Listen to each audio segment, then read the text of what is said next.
Well, it's not one yet. I have 2 whole minutes. 1 minute.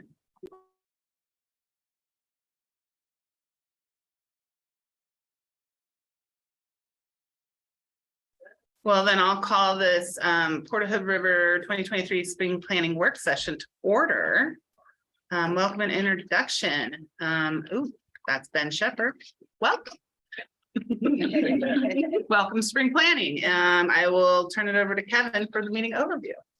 Sure. I'm almost wondering, I know this is my first spring planning and I know there may be some additional new faces. So there's been a lot of transition in the last 12 months here at the Port of Hood River. So maybe it might make sense just to go around and introduce yourself. So Kristen and Joanna, you guys want to start off? Kristen Campbell and Joanna Lyons-Antley. We are general counsel for the port. And you started what, July of last year? It feels like it, but no, just December. Okay. Madam President, can I get clarity on that comment?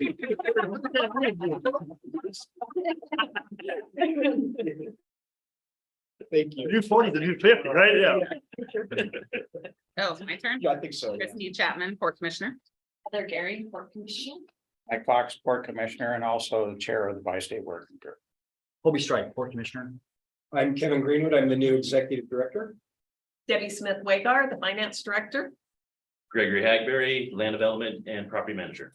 John Mann, Facilities Director. Ryan Clapper, Facility Supervisor. Patty Rosas, Contract Administrator. Genevieve Scholl, Deputy Executive Director. Mike Shannon, Project Manager for the new bridge. Daryl Stafford, Waterfront Manager. Judy Newman, interested person and been involved with the airport at Wyoming for a lot of years. And you're on the budget. I'm on the budget committee. Little Cover detail. John, I like it when it cover his backup. And I've not been on the committee. I've been person. Live out there. You know, That good noise, remember? That's right. Yes. We love Great, welcome everyone. Brian Short is Oh, Brian's on board. also a budget committee member. Hi, Brian.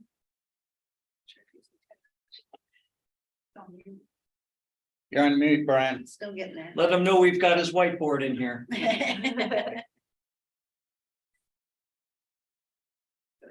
Brian's there, then I believe Larry's coming. Larry will be There here. he is. Hi, Brian. Hi, everybody. Thanks for coming.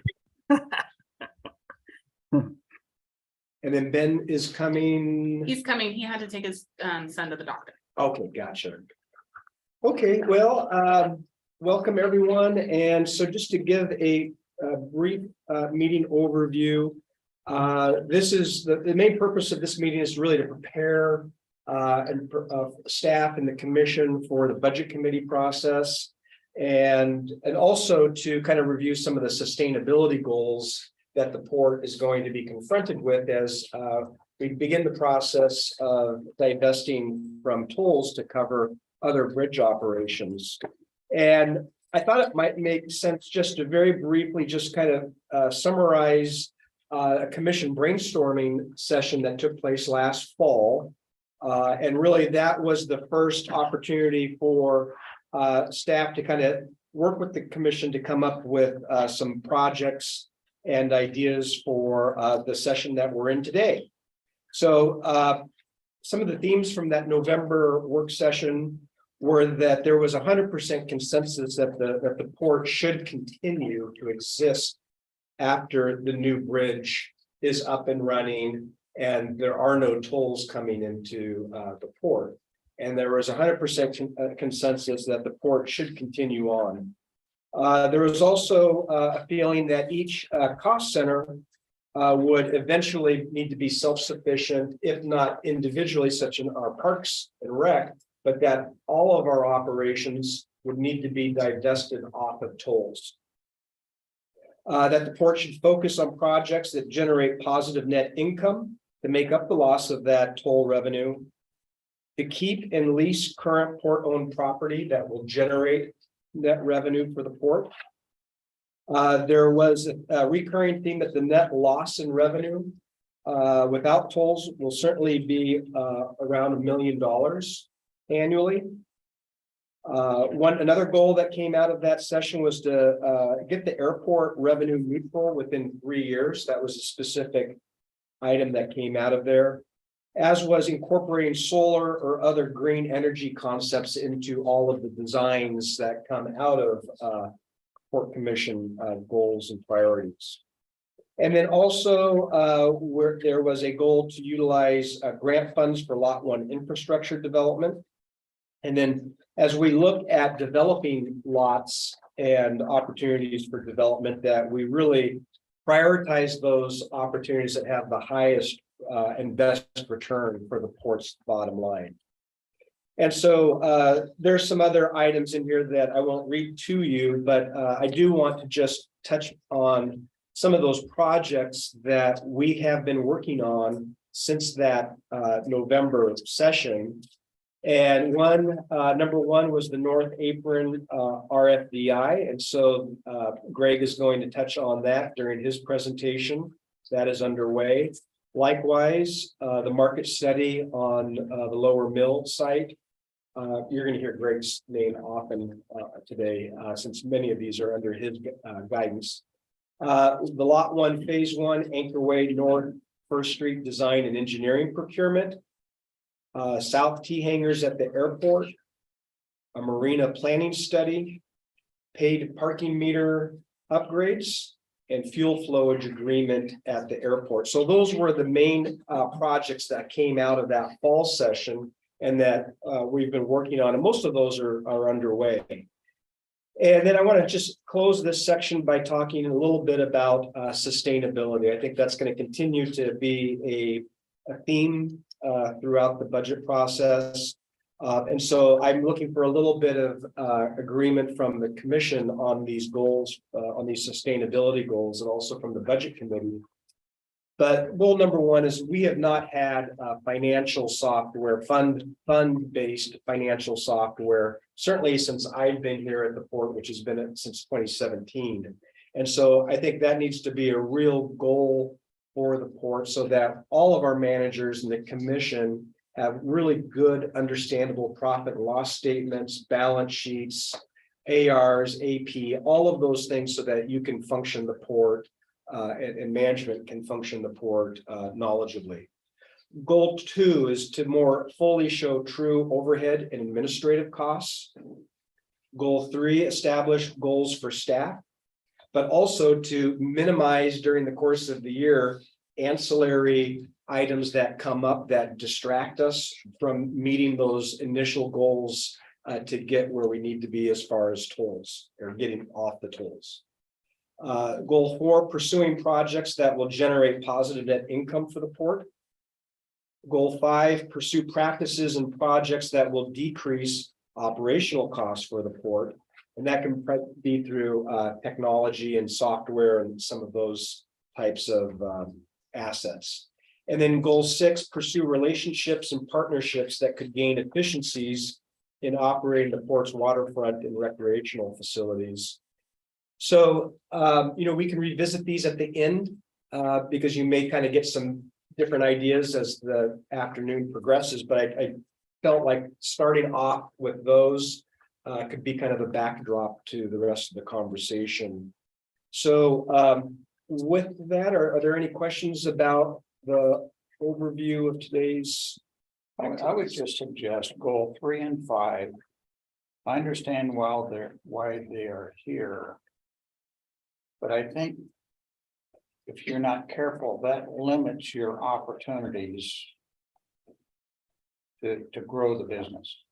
So don't, in my opinion, we shouldn't blindly accept 3 and 5 and not consider Other things that come up.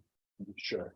And I think that makes sense. And we can always reprioritize if the commission feels like you need to go in a different direction, reprioritization, if it makes sense. If it makes sense. Yeah. So if you need some additional administrative money to be able to create an opportunity that gives you a greater return, you bet we need to consider that. So I think you gotta have some flexibility there. Absolutely. Anything else from members of the budget committee? All right, so we will move there to the current financial overview with Debbie Smith Wager, our finance director, and Patty, I don't know if this is the time to bring some of the spreadsheets up on the screen, but with that, I will hand that off to you. Thanks, Kevin. And yeah, you can, if you want to go ahead and just bring up, especially that first overview spreadsheet. So I'll give you a little of my background. I've been in local government forever and ever. I won't tell you how many years, but in 2015, in 2000, up until May or March of 2015, my most recent government job was with the city of Tigard, where I was the assistant finance director. And then I decided to go out on my own and have a consulting business. So I had clients all over the state, mostly in the Portland area. I knew the former CFO here, had known him for quite a few years. And so he at one point said, hey, we need some help out of the port. So I came on as a contractor, I want to say in late 2017, somewhere around there. And when I was here as a contractor, I was very focused. You know, I would have specific projects that they would want to accomplish. And so, so I would be really focused on some specific projects and didn't really get a good overview of the whole port. I did, I will say though, like one of the first times I was here, I went to Fred and said, your software is really bad. And he said, yeah, I know. But so he was really focused on saving the port money, which I appreciate. But my view is that sometimes when you're really, really trying to save money, you don't realize how much you're spending elsewhere. You don't realize how much you're spending in staff time. And with perhaps decisions that aren't the best because you don't have the best information to base your decisions on. So one of the things that I've really have been focused on is moving the idea forward that we really do need new software. And so we're working on that now. It takes a while though to implement something of this size. First off, we want to spend some time looking for it and make sure we get the right thing. And then there's the time to implement it as well. So that said, the reason that I'm telling you all of this is that I'm still learning the port. I started here on January 2nd and as a full-time person. And so I'm still learning a lot about the port and a lot about how it works and a lot about how the software that we do have works. I mean, everything is tracked, everything is accurate. We do prepare financial statements that are audited at the end of the year, and there's no problems with that. It's just not a robust system like what we need. So I do want to make it clear though that everything is tracked accurately.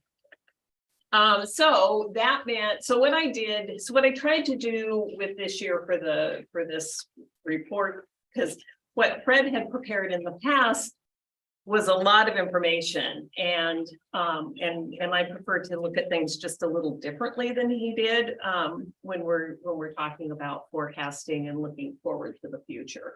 So I did take some of his reports and kind of put them into the way I like to look at things.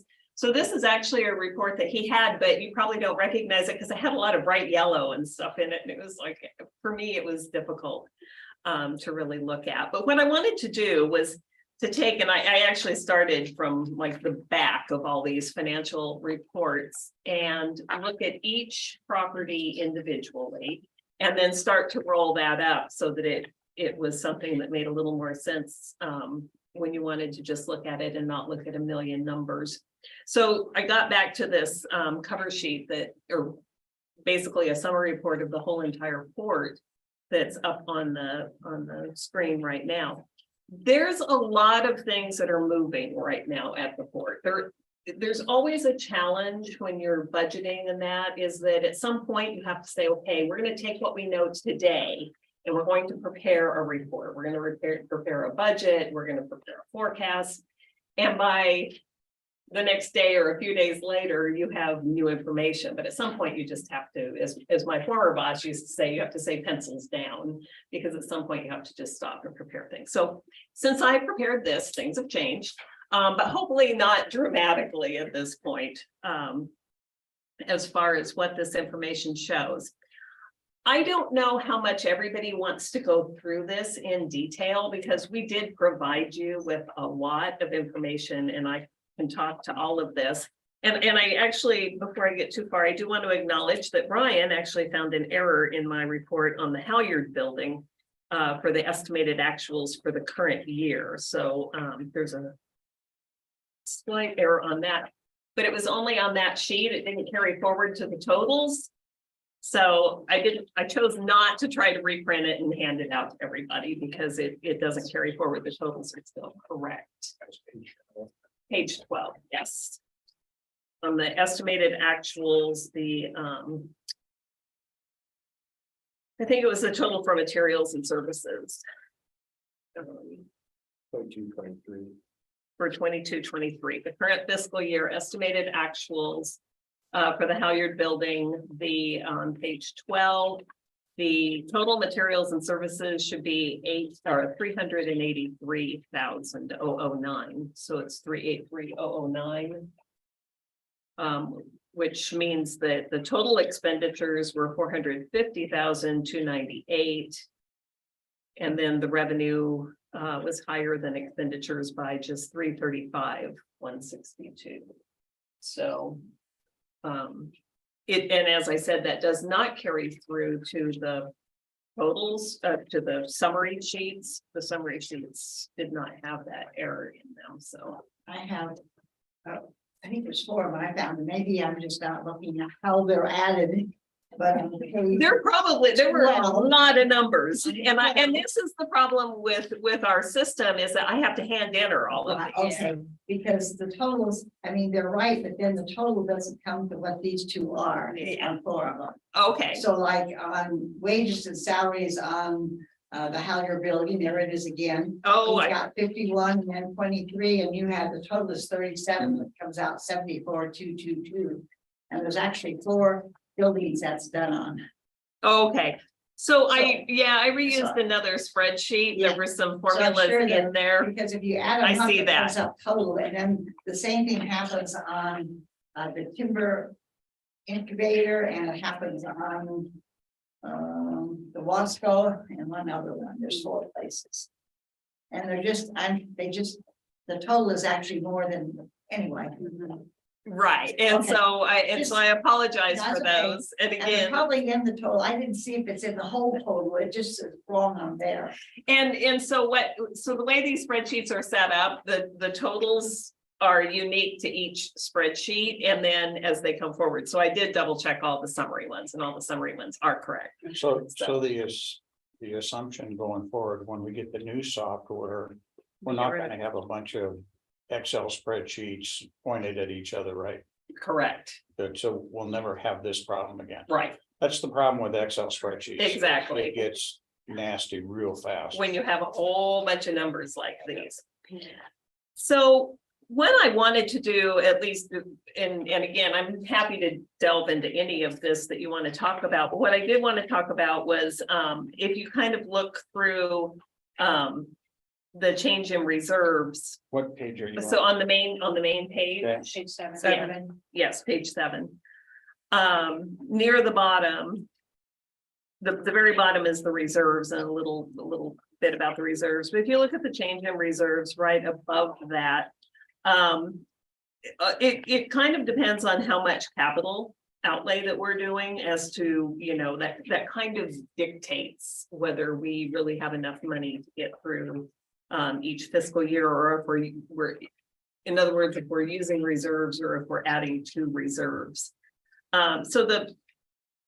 As we kind of looked at the tolls and how the tolls were being used in prior years, it really became clear that getting our operations to where the revenues cover the expenditures is not, I shouldn't say it's not going to be too difficult, but I mean, that's an achievable goal in most areas, that we can get, the airport and the commercial buildings and things like that to where they're pretty much will break even each year. The problem will be coming up and figuring out how we're going to pay for capital in the future. That's really, I think, the big area that's going to be a bit of a challenge.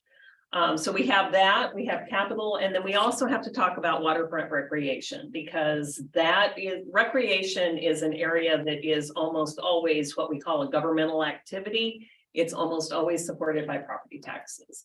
The port gets about $90,000 a year in property taxes, and the event site in and of itself costs us somewhere in the $200,000 to $300,000 range. So it's negative by about that much each year. So those are the areas that we need to look at specifically as far as, what do we want to do with these? How do we want to fund these? How do we want to do that moving forward? Kind of what's going to be the policy? What do we want to do with these? And then we can look at individual properties as well, because I think right now when we talk about this, in my opinion, pretty much everything's on the table. So we can get rid of assets.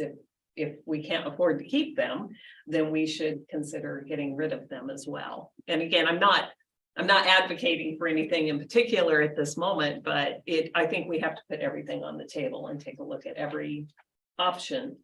And if something is costing money, then we need to come up with an idea of how are we going to pay for that? Are we going to talk about intergovernmental agreements with other agencies? Grants are usually not good for ongoing operations. You usually, again, that can maybe help with our capital issues when those come up. But we just need to kind of take our different individual areas and say, what are we going to do about these? That's why, as I said, you're going to hear Greg's name come up, because he's in charge of a lot of these individual areas when we talk about them. So his name will come up a lot as we go through that. So that was kind of what I had as prepared statements. Do you want, what direction do you want? We didn't really talk about this, about what exactly what Kevin and I Make a wanted to go suggestion. through. Yeah, I think you continue with your high level things that you've got here that we've all got to kind of agree on. And then take a look at each of your operational centers. What are you trying to expend in the next several years for improvements? And how does that draw down the reserves, and have just a general discussion on that? And you go to your detail sheets to look at that, but start first with the 40,000 foot criteria that you've got on your sheets here. And then we pick an area and kind of delve into the area a little bit. Okay, so for the one thing I didn't print out either was the assumptions. Inflation right now obviously is really high. Everybody knows that. We're hoping it's coming down. It looks like it's trending down. So I did put about an 8% inflation rate in the first year. Some of that is going to be catch up, because, for example, for salaries, we typically do CPI from the prior year for salaries going forward in the next year. So salaries, if we continue that trend, salaries would go up by about 8%, which is pretty significant, because a lot of our benefits also are tied to that. And so they will be going up significantly as well. Then I started to trend it down, going down to 6%, 5%, 4%, and then down to 3% to carry on out for the rest of the time period.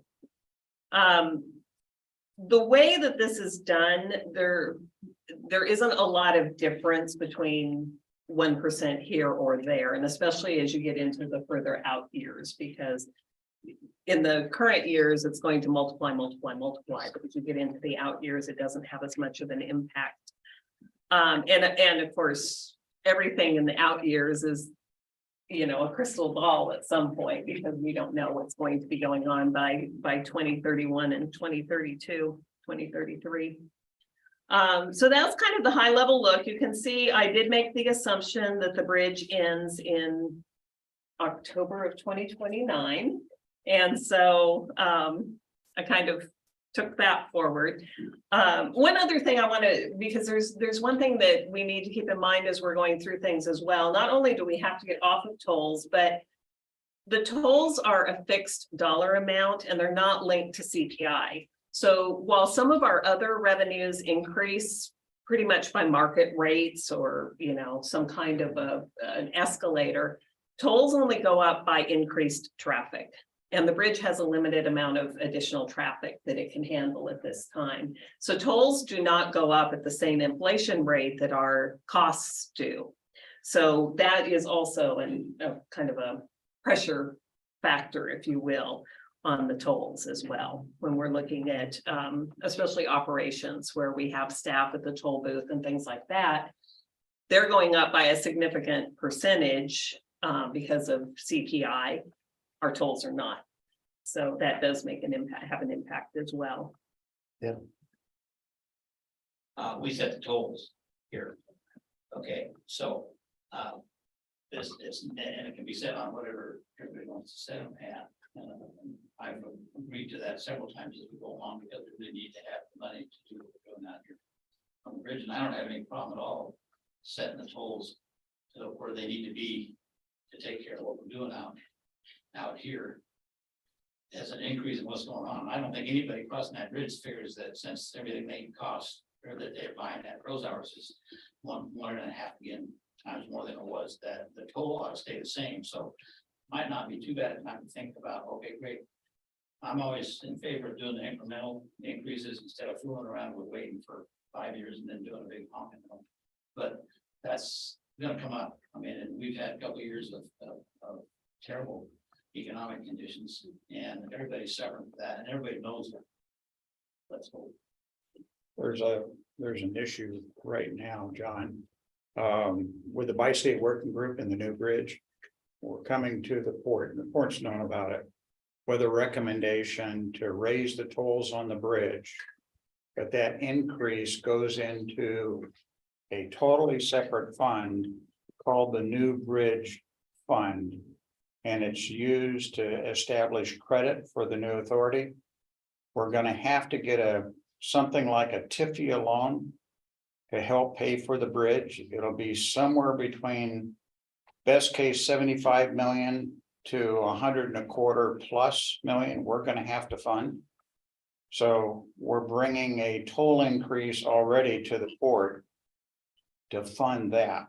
And we've got a mechanism that says by the time we open the bridge, we would have a fund of about $21 million, which is what we need for a bridge of that size. So to add even more to that, we're going to have some challenges with the public. The public's already going to go, wait a minute. Didn't we, in the last one, though, sorry, didn't we last time when we did the raise, we decided part of that was gonna go toward the new bridge?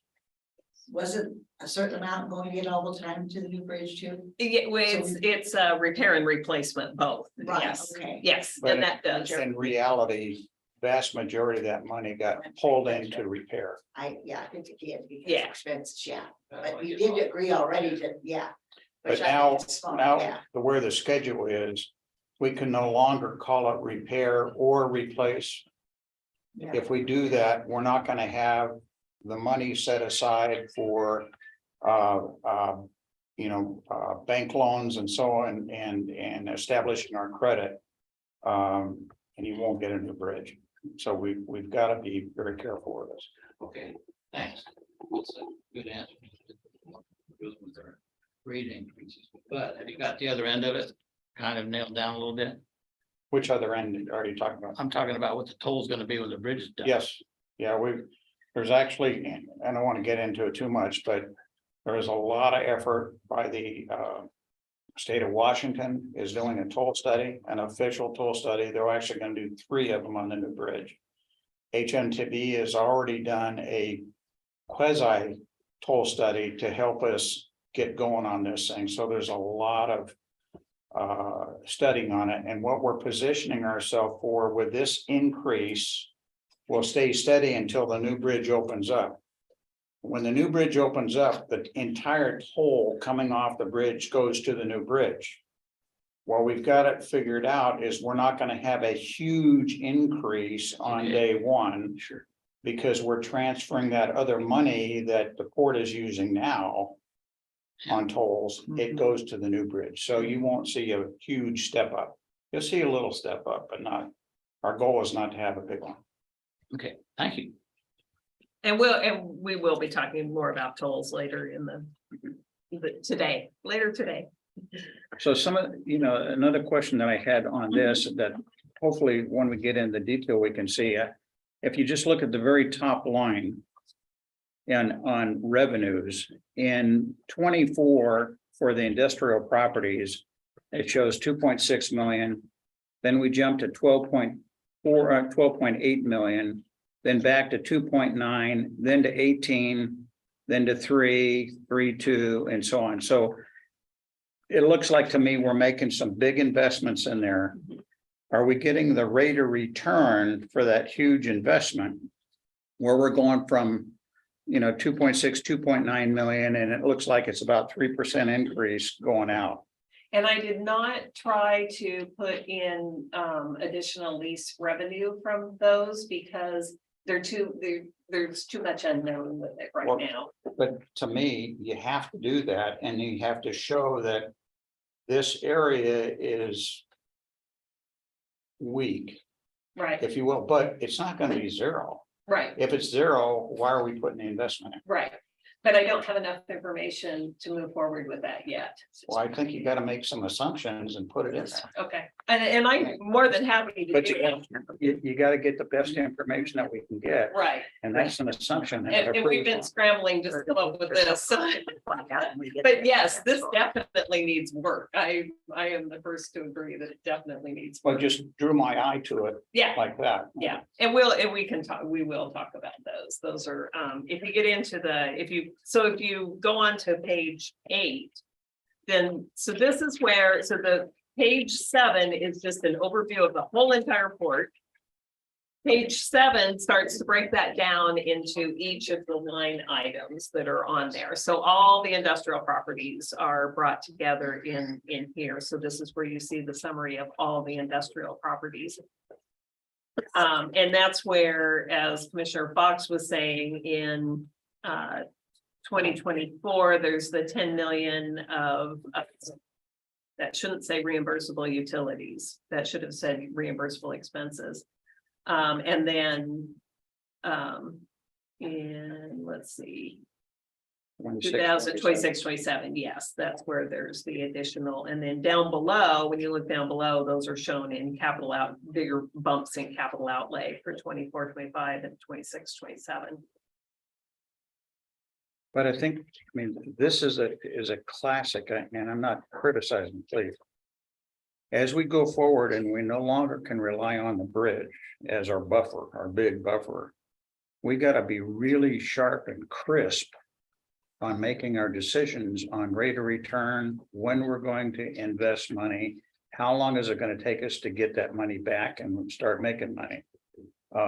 And so I would really caution us, we've got to be having those kind of discussions in these kind of budget meetings. Sure. Just to pop in, cost and expense with not really seeing the revenue coming back. That's half the discussion, and I think we as commissioners would say, wait a minute, time out.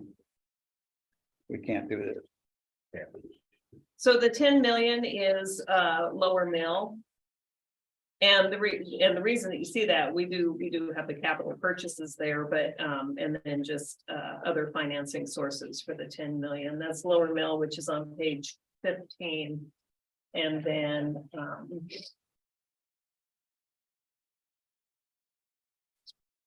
So what are we trying to do with the $10 million lower mill? What's the project that we're going after? you have that project in front of you. So we've got a market analysis underway. And I think just to give Debbie some support, these are assumptions moving forward. And as we get more granular with, we'll talk about it later, better software to actually track and forecast, we'll have a better opportunity to create those situations where we're looking at the rate of return.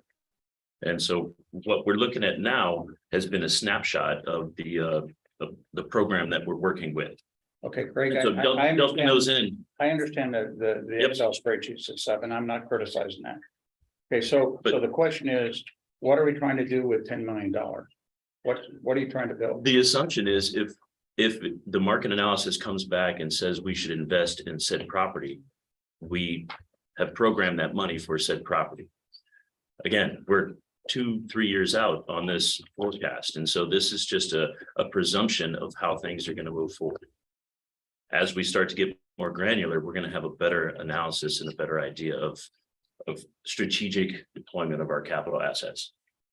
The theory, it could be like warehousing, it could be light industrial building, it could be storage. Those are the types of things that would be considered. Well, but for the purpose of this budget meeting, we're not asking for the $10 million at this time. It'd be not utilized. Yeah. It's just, it's projections. Exactly. That's all it is. And we'll have to figure out where the 10 million is coming from, whether we're going We'll to. get to that. Whether we're gonna. Line item out of it, or- Yeah. Yeah. But if, okay, and I'll be quiet here in a minute, probably. But in the budget process, and I understand everything you said, and I don't disagree with it. But if you're gonna put a $10 million expenditure in here, then we ought to have some kind of guidelines that say for a $10 million expenditure, we want this rate of return in this time frame, Well, I think Greg, and that should go in there. Yeah, I probably should have just taken it out instead of leaving it in there because Well, we have, I'd rather you put it No, in, yeah. but we have no. but also idea. get the rate of return. but Greg's point is that we gotta wait for that study to come back and see if it's feasible. That's what you're waiting for. And then answer that Yeah. question. So it's a placeholder, if you That's all will. it is. And we're looking at what the projection would look like. And if I'm we- okay with the placeholder as long as you would have put in the associated revenue on a rate of return. It's out of balance right now. Well, I think Greg's saying as closer it gets to that year, he'll have answers to those questions for us. Mhm. And I think I Yep. like the fact that it's in there. Makes us think about it, makes us have this discussion right now today, but you're asking questions that he can't answer. If I was coming to you asking for $10 million, I I would certainly have a disagree. rationale as. I as think, why would I wanna think spend we it. have to have a policy that if we're gonna spend $10 million, here's the rate of return we expect. And if we can't get that rate of return, why are we putting $10 million into it? Well, we come to the conclusion that it's probably one of the best potential for investments that we've identified. It's a placeholder only. It's just for us to have a discussion, look at it, and if the study comes back that it's not best use for our money, then we have the right to change. No, I get that. I just think we're, If anything, Commissioner Fox, it's a worst case scenario because you're not showing the revenue return. So you're showing the allotment of that amount. But you're not necessarily showing what you're getting back. And so it's a forecast of a scenario that is worse than it's probably gonna be if we actually spend that when capital. we had the bridge, Greg. Fine, we have this big old honking cushion. We're not gonna have that cushion, so we have to be a lot more diligent of what we put in the budget, I believe. Each and every year. Each and every year and looking out. And again, I'm killing a dead horse here. Well, and I do want to make sure that just for, and I know you meant this, but this is just the forecast, not the budget, so Finance. that won't be in the budget. I mean, unless we need a lot more information before this got into the budget in 2027. or But I- whatever year it is, and again, 2025. I see your 10-year plan as being a fantastic tool if we use it right. So it pushes us to be thinking 5 years out instead of next year. And I think it's very healthy for a group like this to do. But when we do that, we got to make sure that we're looking at A and B together to be C, not just A. 3 months from now, I'll have more information to make that forecast. That's You're where we're gonna at have right now more- with the market analysis. Give us some directions for Okay, strategic. we're gonna agree to disagree on this one.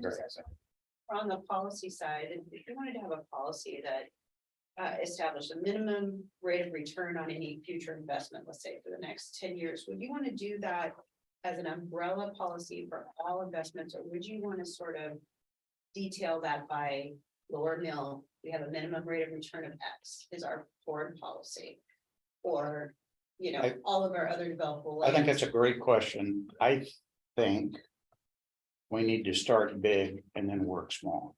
So I think you ought to have a global rate of return, and then if we can beat it specifically, great. And then we could, if a proposal comes forward for a project, we can say, it's this many points away from our stated preferred rate of return is what you're after. And you wanted to have the twin of the expenditure, you wanted a rate of, an assumed rate of return projected through. Yeah, and then as you look at the details of your plan, you can see gradations that says, hey, this is a hard one. This is fact. These are really good numbers. So these are kind of soft. Yeah. These are a little better than wax. We used to have a policy at some of my prior stops where you'd have what the capitalization rate would be. And so the policy at one point, this is going back 10, 15 years ago, would be 10%. It's cap rate. But then after a while, that didn't hold up anymore. They had, they had to get modified to 7.5%, but those were the kinds of policies. The market's gonna change, but But that policy should almost be revisited every year. Yeah. Yeah, do something like that. So we have a long afternoon. I think you did, I'm not sure. Maybe. Of an interference. if I didn't care. No, I don't. Do we have any highlights on the industrial buildings that we want to point out, Greg, I mean, Well, I'll predicate my comment with the fact that you've just come on and I absolutely appreciate having this more granular look at our assets.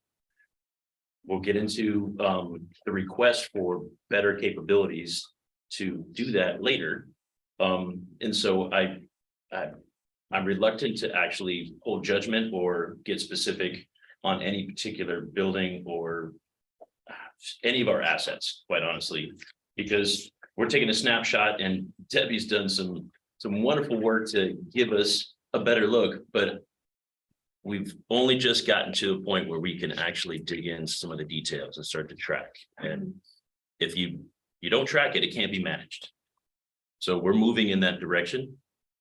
Yeah, I don't have any specifics on any of the industrial properties, other than I can't wait to dig into some of the details and start to give you more data, so that way it can backfeed me and give me a better And when we get chance of. And later in the program, we'll each of the department heads will dive into some of those projects that you identified in the fall. one of the other things I did want to point out, Commissioner Fox, is that if you look at the all industrial property, page 8, I did start applying your idea of taking some of the current reserves and putting those, if you look up at the very top at that beige color, kind of light brown colored beginning reserves. Yeah, I noticed that. Yeah, okay. Yeah, so I did, and then you can kind of see, and we kind of knew this with the industrial properties, that they're doing okay and that they generate some money. Now, the other thing that I want to point out is that our capital outlay, and I hesitate to call it a capital outlay plan or a capital improvement plan. It's not really a plan, it's just a list, and Kevin did call it a list. I appreciated that in the information that he provided, because the other kind of thing that we ran out of time to flesh this out is that we only have capital outlay, for example, on the industrial buildings through 2027. We don't really have that going on out. And so we need to work on, a better forecasting method. I did, in some of the other areas, I did have some estimates and things like that I was able to put in. But if you look at the industrial properties, the capital outlay ends in 2027, and there aren't any numbers in future years. So that causes fund balance or the reserves to grow faster than what they really will. How do you come to a number in regard to utilizing the reserves per property?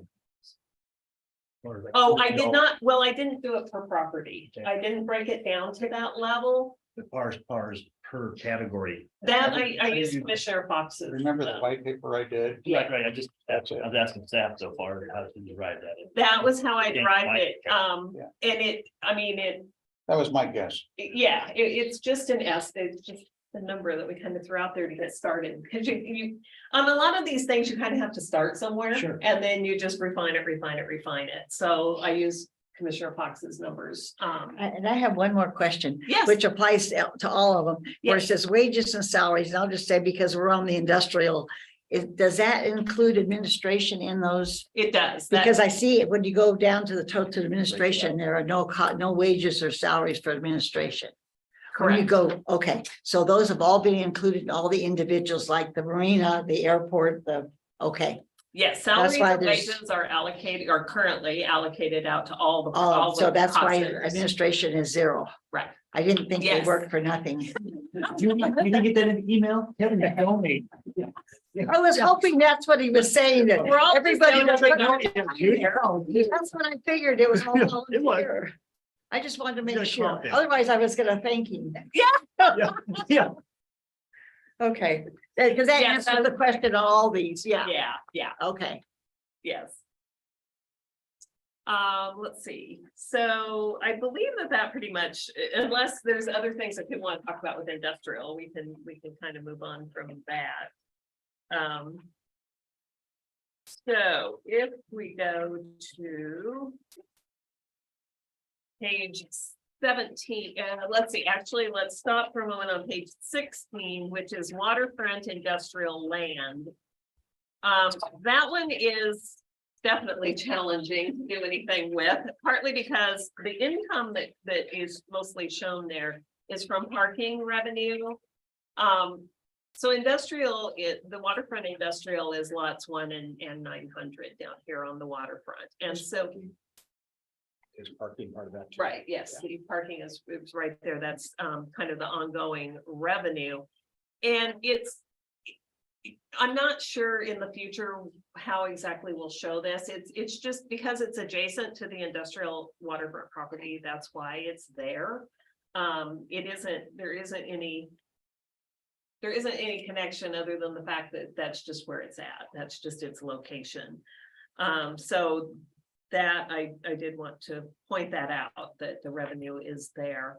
And then that one is a difficult one because everyone, we discuss it, but there hasn't been any real solid decision yet on that. So I did want to just point out that parking is associated with the waterfront industrial land. So what's the out in 24-25? You got $1 million grant there. That's the one that's actually budgeted this year. That's the ones for that. Anchor Way at First Street.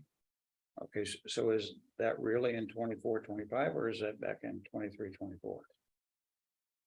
So we have we've got the submittals for the CE design services. Yeah.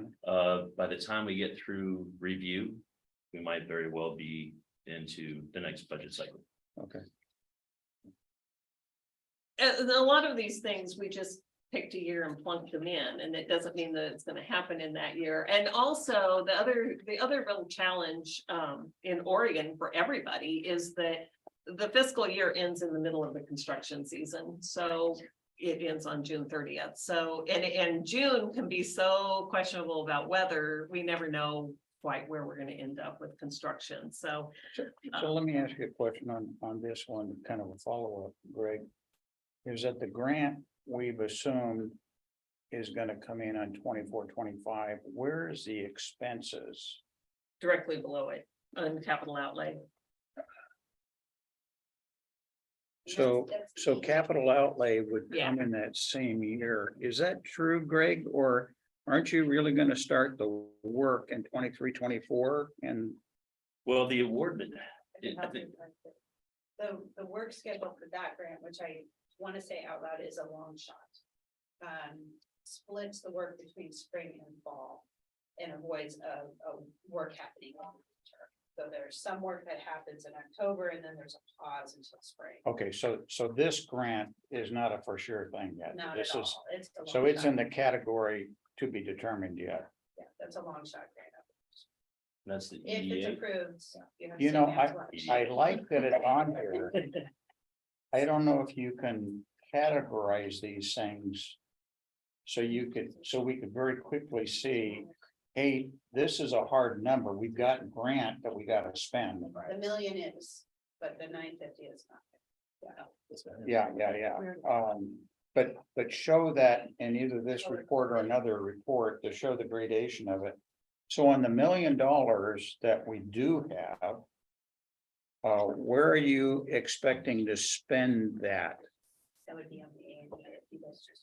It's down below and it looks like it's in 22, 23. Mhm.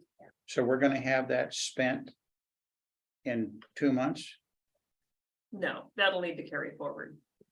There's a number of things that are gonna need to carry forward, Okay, so but again, before we issue this budget or this document, we'll move it forward to where you This- think it's gonna be? this is not the Forecast. budget.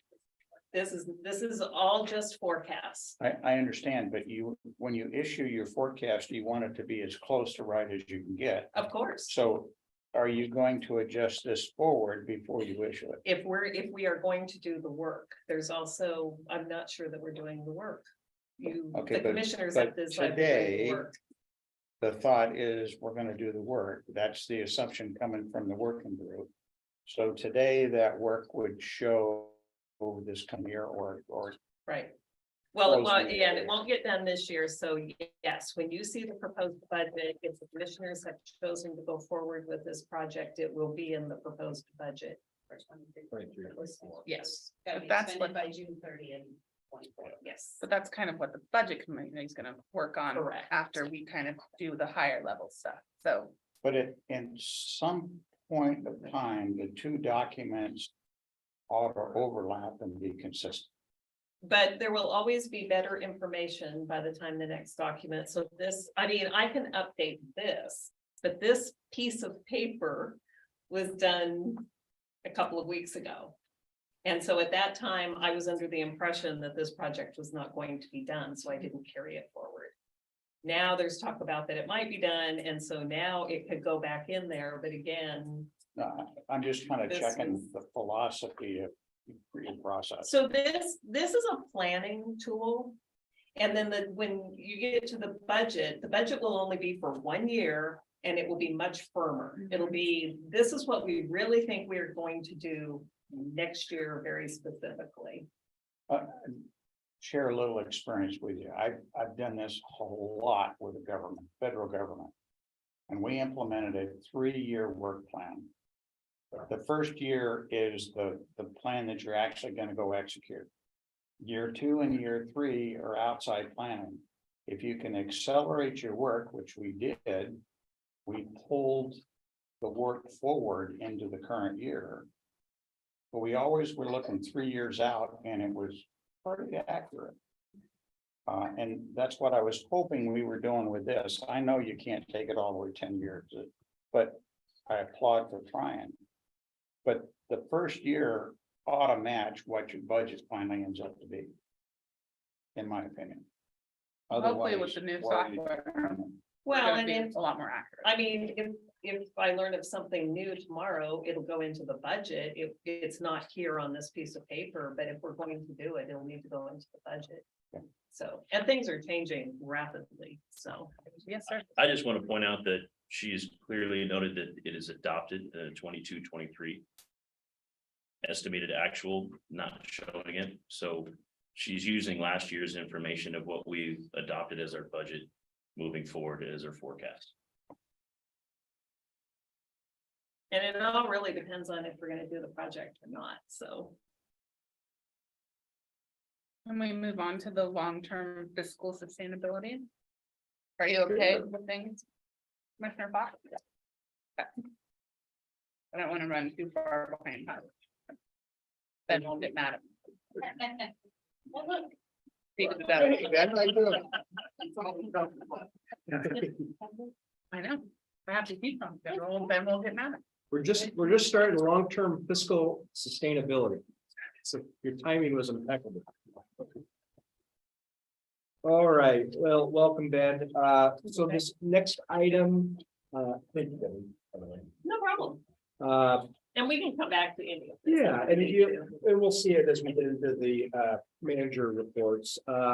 But just kind of drawing back on some of the items that I noted in the meeting overview is again, trying to look at the long-term sustainability and there are a number of steps and processes that the port can and should be instilling to try to help develop those policies or that direction.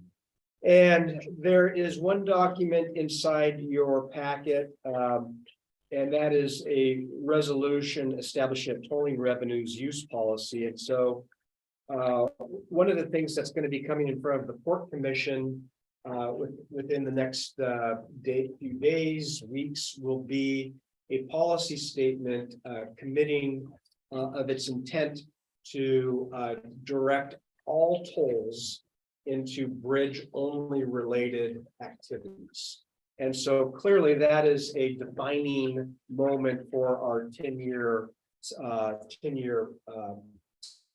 sustainability 10-year model, but also it's a huge statement for the port to come out and actually say something along those lines. So that is something that that is in this packet. For any comments?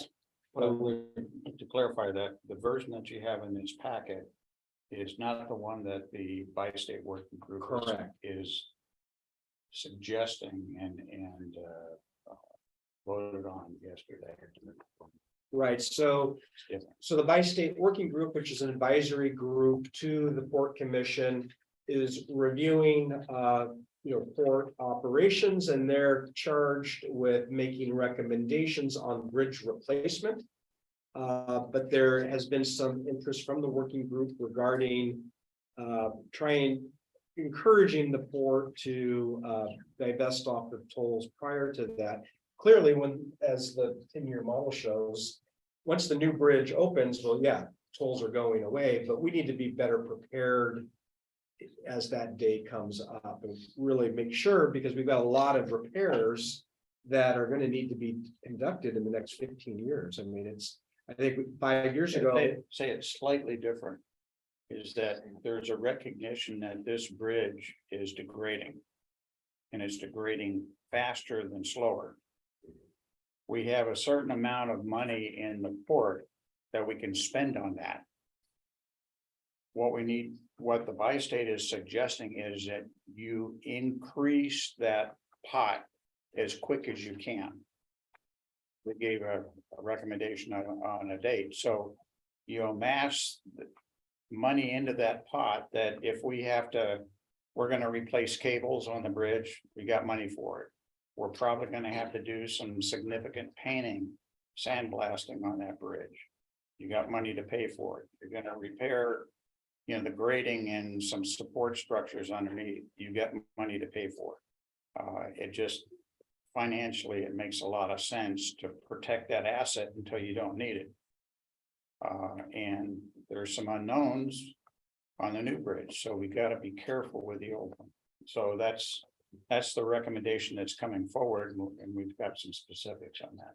And after I just do this quick summary, then we can actually look at those documents briefly. So that resolution is a big item for the port and our long-term sustainability. A second document that's in your port is an annual fees, charges, and rates resolution. And that the port has not traditionally reviewed its rates in a singular document, but it can be a helpful process to review all of those comprehensively. And so it's not ready to be approved today, but certainly before the budget is adopted, that rate resolution should be. Do you want comments on that document? Yes, and I'm just going to summarize these and then we'll take a quick look at them. Okay. And then the third item is the capital improvement list, which has been referred to as well.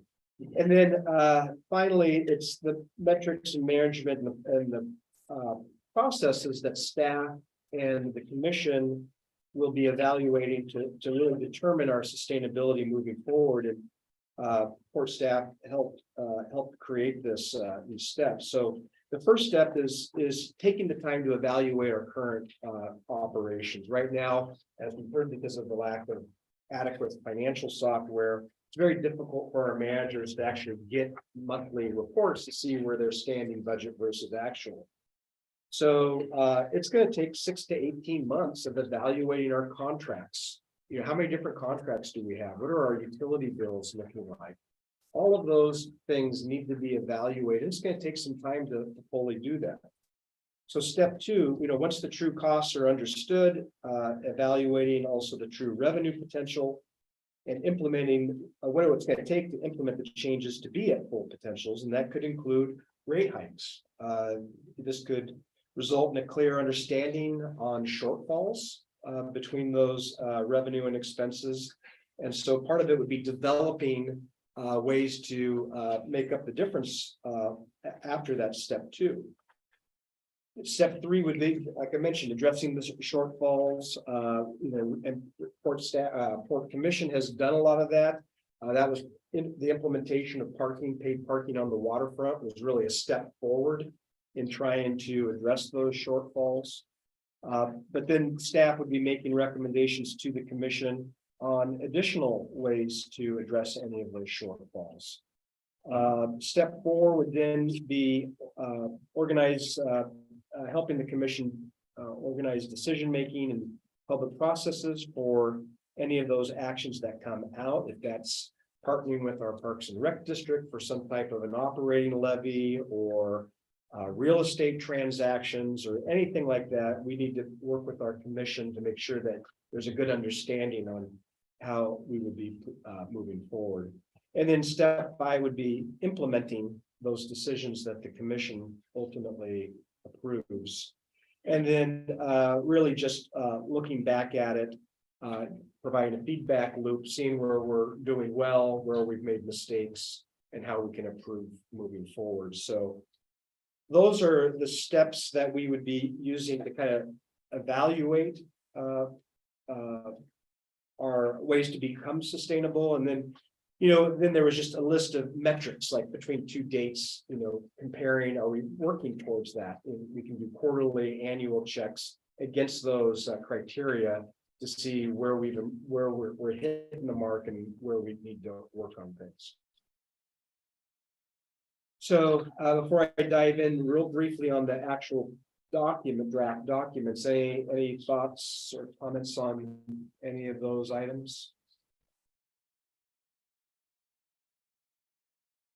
All right, so the first item in your packet is the resolution establishing the tolling revenues use policy. So on the regular session, after this planning session, there will be a regular session, hopefully a short one. But this item is on there for commission approval, assuming there aren't any changes to the agenda. But this is the statement that staff brought forth to the commission.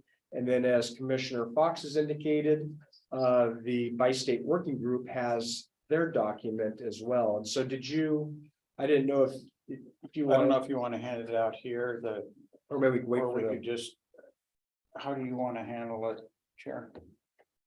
I don't want to have the discussion twice, so I think it's appropriate to have it during regular session.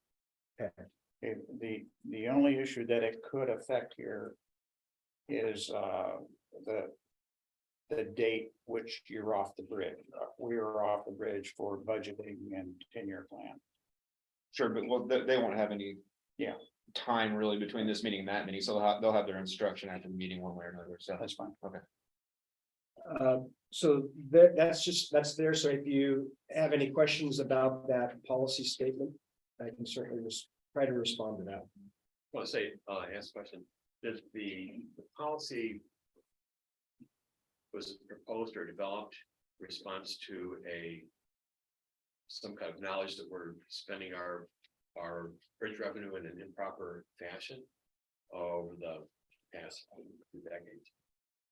Or is it just? I wouldn't say that. No, that's not the, I think we're electing to simply keep the revenue from one project of ours and keep it dedicated to that project, but it's an elective decision, not a. I think what this resolution is trying to recognize is that in the past, the port's charter was followed properly.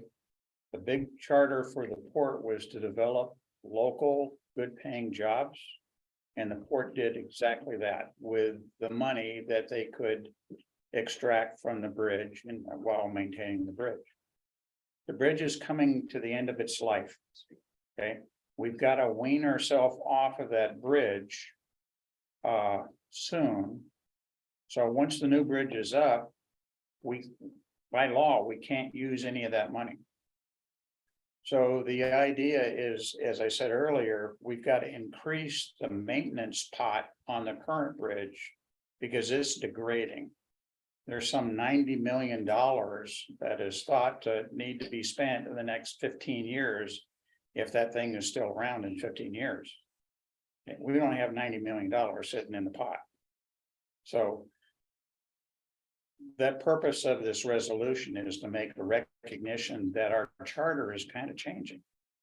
And we'd still like to support all of these other things that are going on, but we've got to recognize we don't have the money to do all of that. We're going to have to find different ways to do it. Well, and I think also, you know, it helps our lobbyists in seeking outside funds from the states and from the federals to have a date where we say this is the date, we're not gonna. That's a huge impact. I've been to both capitals and the DC, and everybody's asking a couple real questions. Is one, what are you doing with local funding for your new bridge? And two, how are you going to get there? So it's how do you use the bridge money that you got now, and how are you going to raise more? That's a big issue that I get hit with all the time. And having this resolution really helps when I go sit down and talk to various senators and so on. Here it is, it's right there. By the way, Cascade Locks are doing the same thing. Okay, so you're financing the bridge across the Columbia River off the backs of 100,000 people that live around here quite a bit. Now, listen, yeah, you are. Now, my point is that that's fine, but if Portland wants to build a bridge across their Columbia River down there, which isn't any wider, they're gonna be financing a whole lot more bridge just because they can't agree what time of day it is down there. And it seems to me as though we're picking up a big chunk of that beforehand by the users that are using the old bridge and waiting for the new one to show up. So here's the rest of the story, John.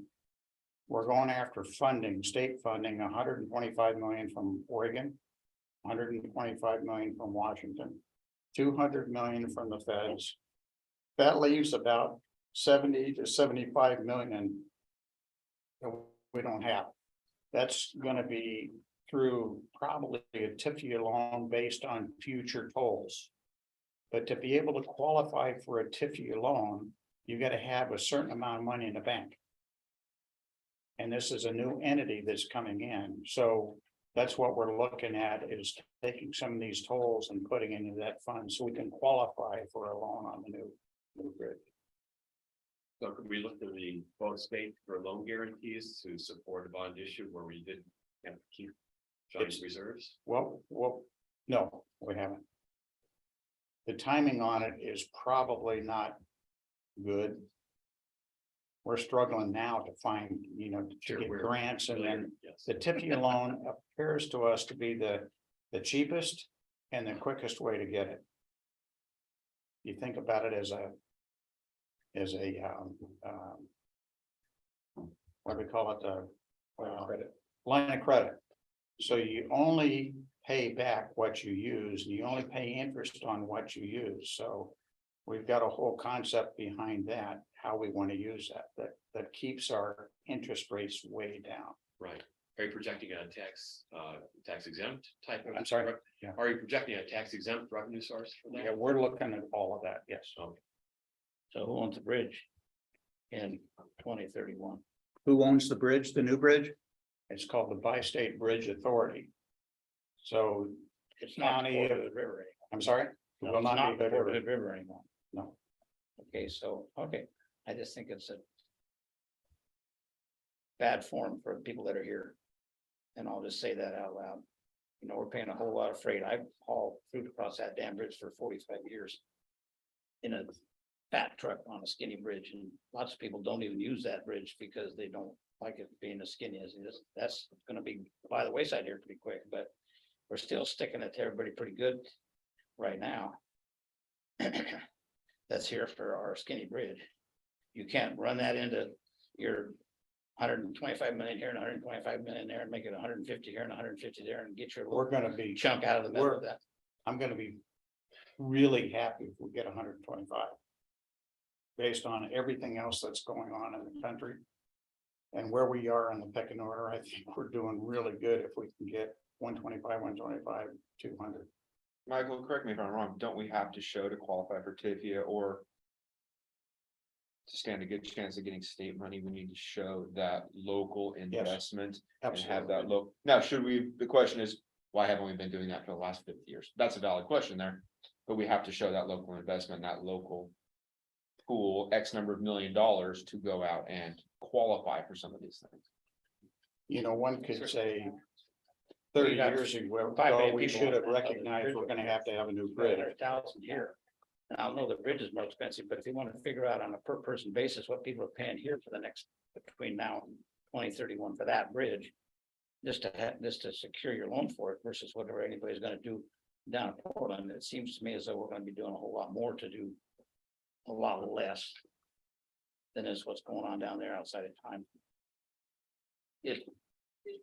I know what you're saying, John, it's a pain in the ass to do anything like that. John, I would welcome you to come to the bi-state working group. It's an open public meeting and we'll get you involved. I've been trying for years to not be involved. Very much, but you know, I wouldn't mind the right way, sitting there. We welcome new input. But we've beat ourselves against the wall many times trying to figure this out. Well, as has this group here as well. On the budget committee, our ownership is with the port. Yep. And its history and its mission and the rest of the state and its enabling legislation envision ports doing all the things that this port has been doing over the last 20, 30 years. It involved economic development in particular, which is one of the main reasons that the legislature created authorities for ports to do this kind of work and allow them to pursue funding sources on a regular basis. It never in that process said that the revenue sources should be segregated, moved around, unless you have financing that has encumbrances on those revenues for one thing or another. So it's true we've been using bridge revenue, but that's no different than using park revenue or land sale revenue or anything else. It's just a revenue source to the community, and the port's role in this community has been a large one. So the port's been concerned in planning and working on funding sources and getting political support for a future bridge replacement for quite some time, and so we have. But at least I think on our side, it's just hard to see the money leaving the port in greater numbers, especially if there's an additional increase in the bridge revenues to go to a future owner, as opposed to staying here in the community, working on our bridge responsibilities to keep that thing safe and operating. Yeah, I understand your position. So if there's no further comments on that, I know that's going to be discussed later on. The other document that I referenced was the rate, fee and charge resolution. And you'll notice that staff has not identified the potential fees for next year. I just took a glance at the consumer price index for the Western region before this meeting, and I think right now it's 7.7%.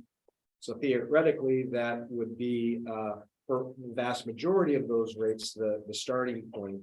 But we will, over the next couple of months, be refining those rates and making some recommendations. My major comment on this is I thought it's a great idea. Absolutely great idea to look at it holistically. What I would like to see is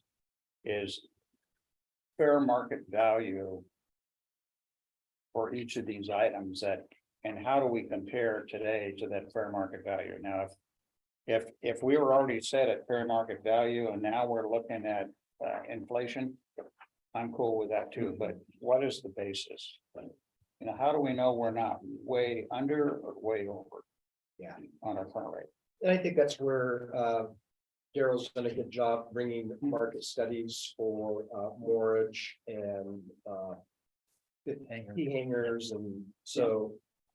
I think that the hope is that as the port becomes more comfortable using this document, that it will streamline and the processes, everybody can kind of get into a rhythm as far as when those rates become effective, because you'll notice that the effective dates aren't included in this. And though Daryl and I have talked about it, this will refine this for you in the coming months. So is it kind of your thought strategy that we want to try and align all of these contract dates up as far as lease adjustments? What we've Because they're done, kind of scattered all over the year, right? right, in the past, how we've done it is the things that I work on, which would be the waterfront parking, the moorage, the tea hangers. Now that Greg has taken that on, events, concessions. I do a bunch of research. I've got the summer season behind me to evaluate where we're at. And then I make recommendations to the commission and get feedback from all of you on how to go forward. So it takes till November 1st. And that's why I backed it up so much last year and the years before, because you had asked me, why are we doing this now if we don't need it till January 1st? I'm like, well, it takes a while. But the thought is that we have the one document that you're approving at one time that includes these other things instead of going to you one at a time on it. And taking up so much of your time. So it's an effort in efficiency. I applaud it. I think it's a great idea. But also getting your feedback, giving you the information that you're asking, like at the last meeting when Commissioner Daring asked, I want to see what these increases are for and how you would arrive at that. And so that's when we would have a memo with a discussion on that. There aren't any other comments. I'll move to the capital improvement project prioritization list. And so the purpose of this resolution is, well, one, we get asked for something like this from Oregon Business. They always ask me, well, what's the port's priorities as far as capital projects?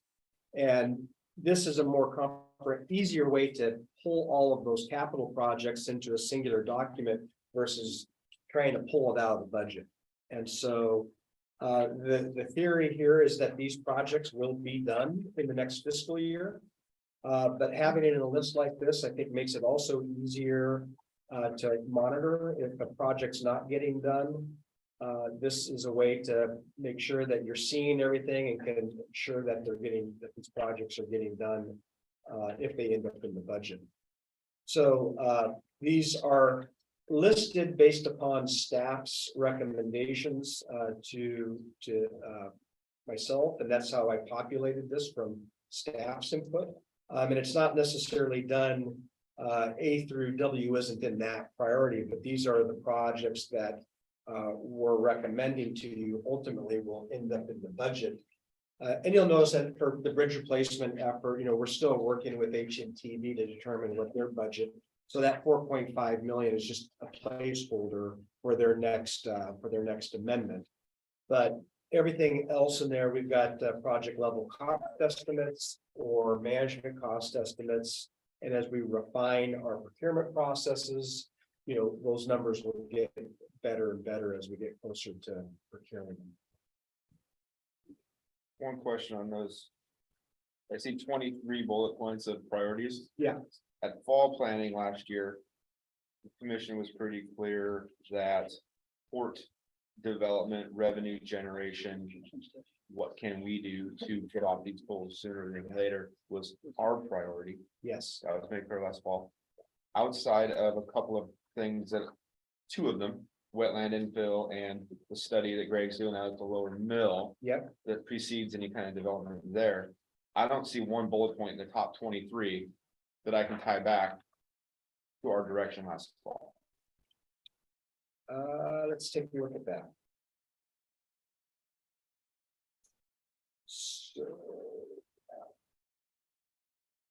So we do have the hangar repairs, but that's for the new one, for the one that we just got.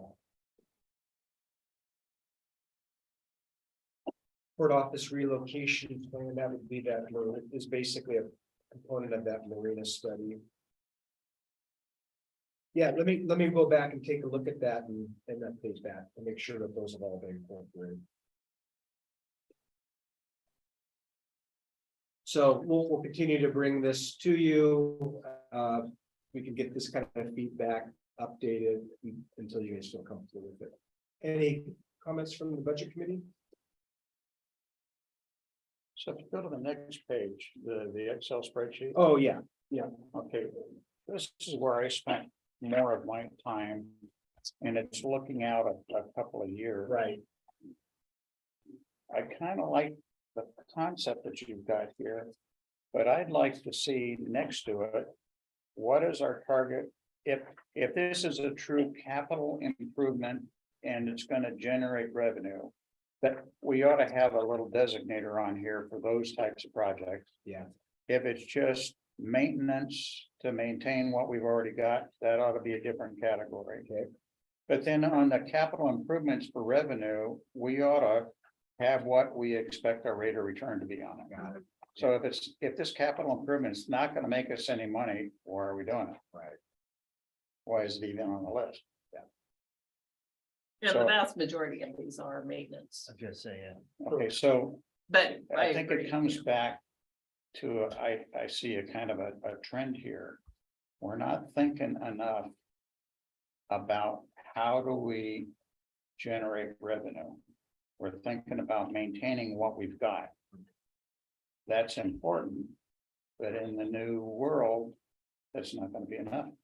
Got it. Deferred maintenance, although deferred maintenance is one of your biggest expenses in any business. Totally agree. Totally You agree. just like want to see those identified, separated out a little bit. Well, I think we need more emphasis on what are our ideas for revenue generators? And get them in there. Yeah, and get them on the list. Got it. So I'll take another look at that fall planning list and just make sure that those are adequately represented in here. So good feedback. Thank you for your input on that. And how's everybody doing? Is it want to take a break or do you want to get into the key issues section? 5 minutes. Sure. Great. I'm gonna have to pop out and hop on Zoom. Oh, okay. Recess and meeting. You're in charge of that. Okay, I'm gonna recess the meeting for 5 minutes. And I'm gonna put them back in charge.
Key issue. Where are we? Issue. Yeah. All right. I'll just let you, I'll take it. what page is that? Let's see here. We are now in the key issues for fiscal 41. year 23, 24, 21. I believe it's 21. 41 starts with the marina. 41. So Got it. Okay. I know some of these will take more time than not, Sure. but if we're going equal, each one's got about 15 minutes, but I know some will take more than others. Absolutely. So with that, I'm gonna hand this over to the marina manager, Daryl Stafford. Daryl. All right, commissioners, let's talk marina. Yeah, all right, well, so the marina's been trending in a good direction. We like that. The numbers I provided with my white paper did not include the capital outlay. So when you look at Debbie's numbers, and they're really not as pretty as mine. When you factor that in, I know. You know, there's a significant amount of money that brings that number down. But I would just like to say that since I started back in 2018, the marina's been a priority, of course. And I've worked with John, and then when Ryan came on, we have been diligent to try to make the marina the best we can with the funds available, and at the same time, really look at the commission directives of getting off bridge tolls. So I believe that we've done a really good job. We have a wait list of 90+ people. We've raised our rates and we still have that wait list. Sorry, I don't mean to interrupt you. How many slips do you have? Pardon me? How many slips do you have? Slips, we've got 165. And then we have the boathouses, the South Basin dock, the jet ski slips. Thank you.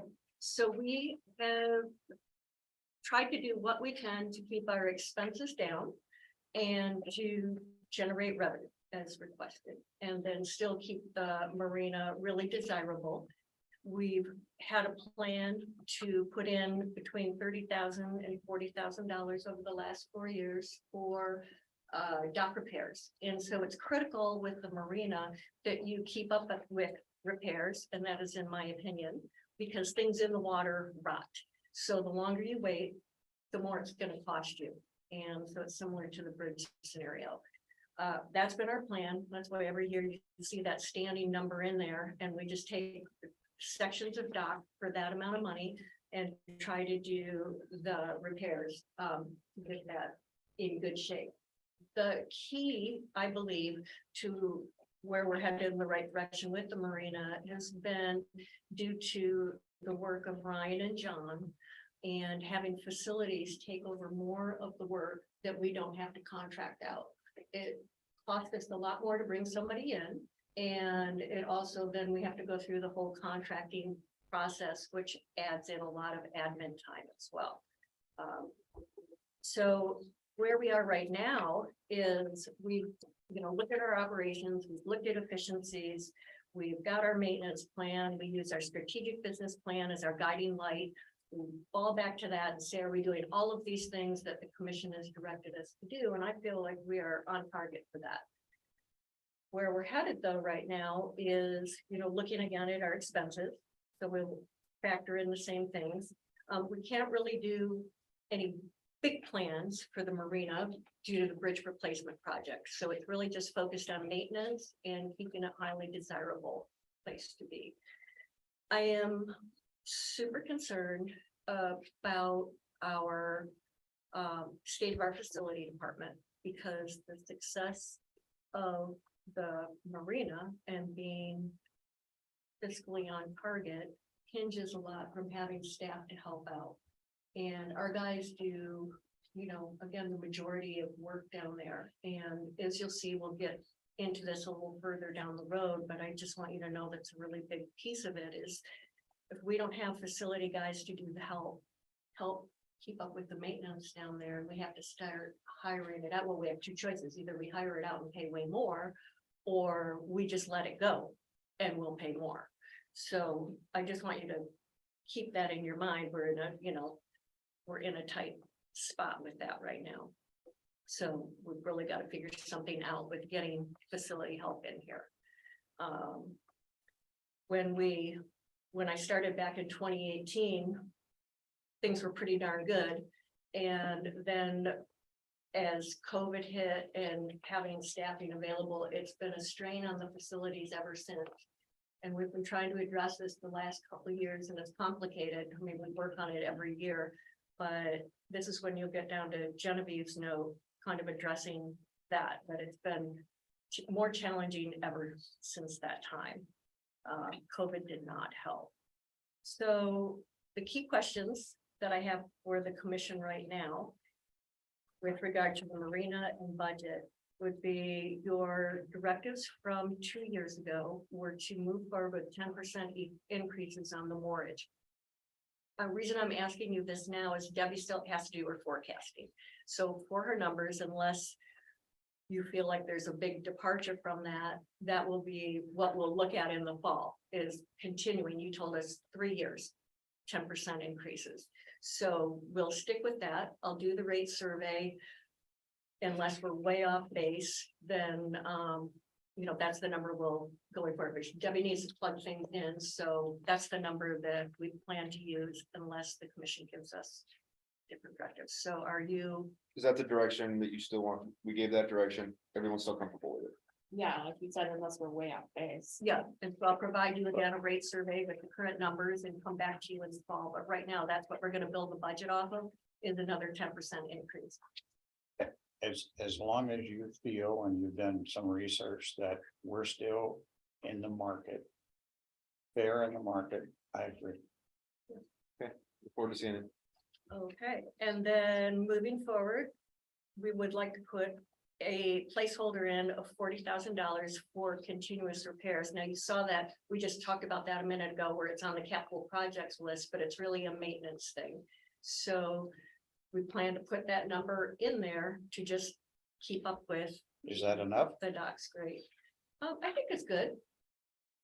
I mean, in the end, after the bridge project, that's when you want to really do something great. So now it's just keeping up with the core things, we're with the docks that are always going to be there. We don't want to spend money if we think we're going to relocate anything. That's why the South Basin dock we're holding off on, because that could all get reconfigured.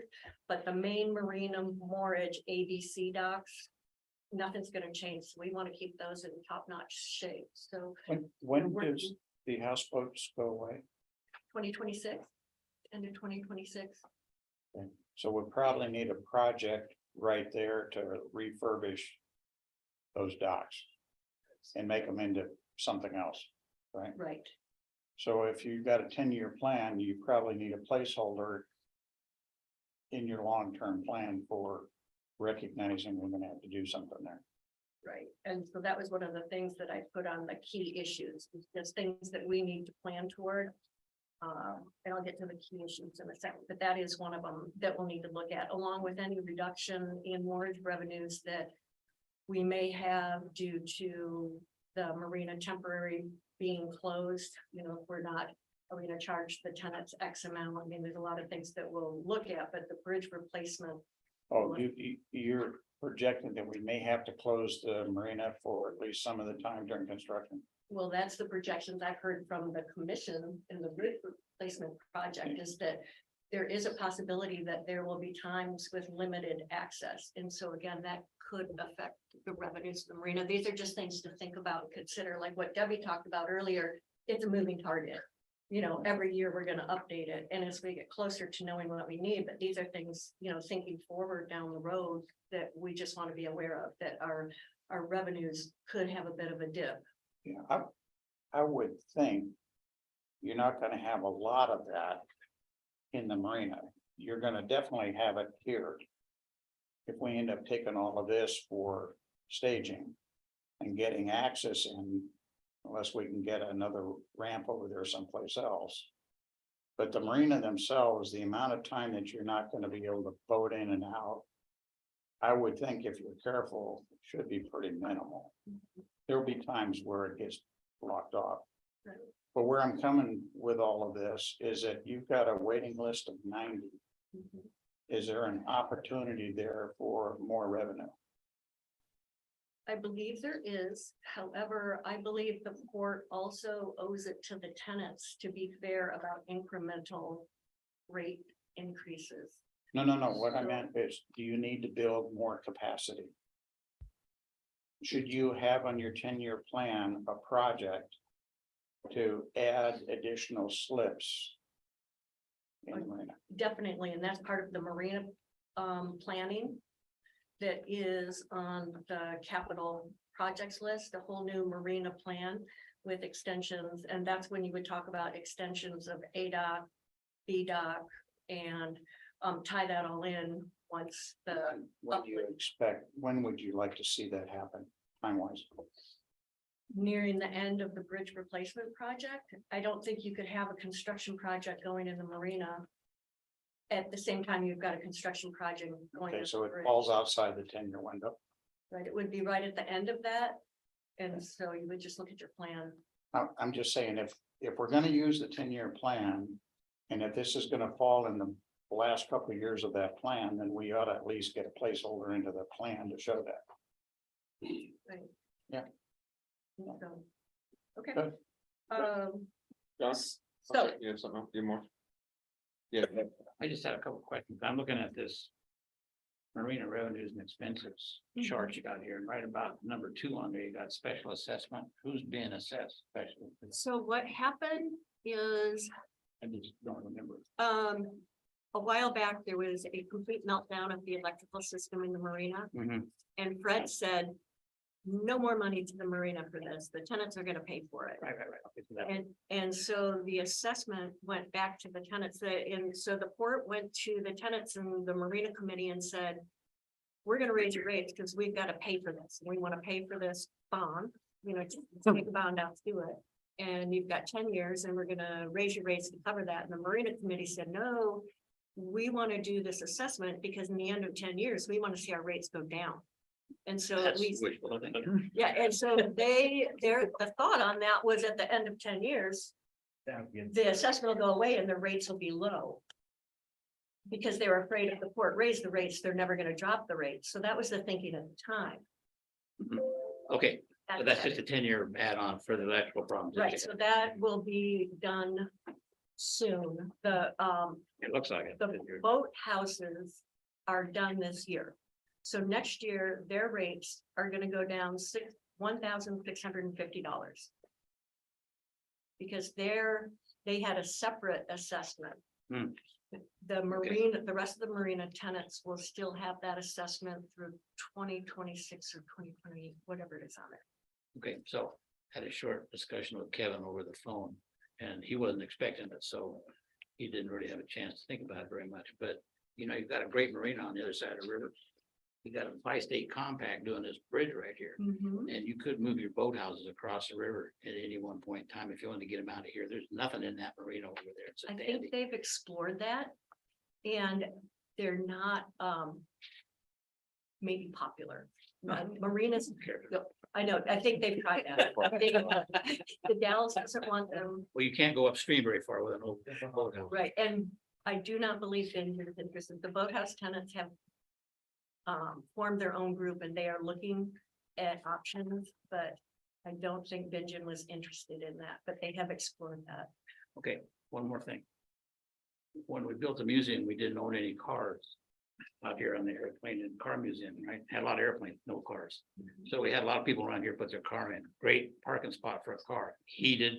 Somebody comes by and dusts it all the time. You don't have to do darn thing. Your car sits there and just does what it does. And I'm looking at that big dock with sailboats on the end of it out there, which sit out there all year long, kind of parked like ducks in a row and don't do anything. Now, I know that you came out to the airport and got all tight with everybody and said, if you're not flying your plane and you don't have somebody annually, that's the guy that's got it, and you don't have a bunch of things that you're supposed to do to make it so that you're actually using that stuff out there, Right. that we're not gonna like you very much. So my question is what are we doing for the people that are letting 12 inches of moss grow on the bottom of their boats out at the marina out here and not using them?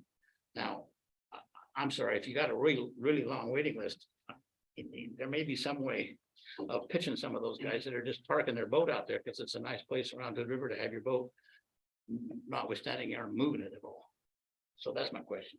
Right. And if you're gonna be thinking about that, then that's fine. Right, and so one thing we have is a utilization fee or clause that, the tenants can't let their slips be empty for any length of time. That's one thing to address it, because people get slips and just hang on to them. So we have that part.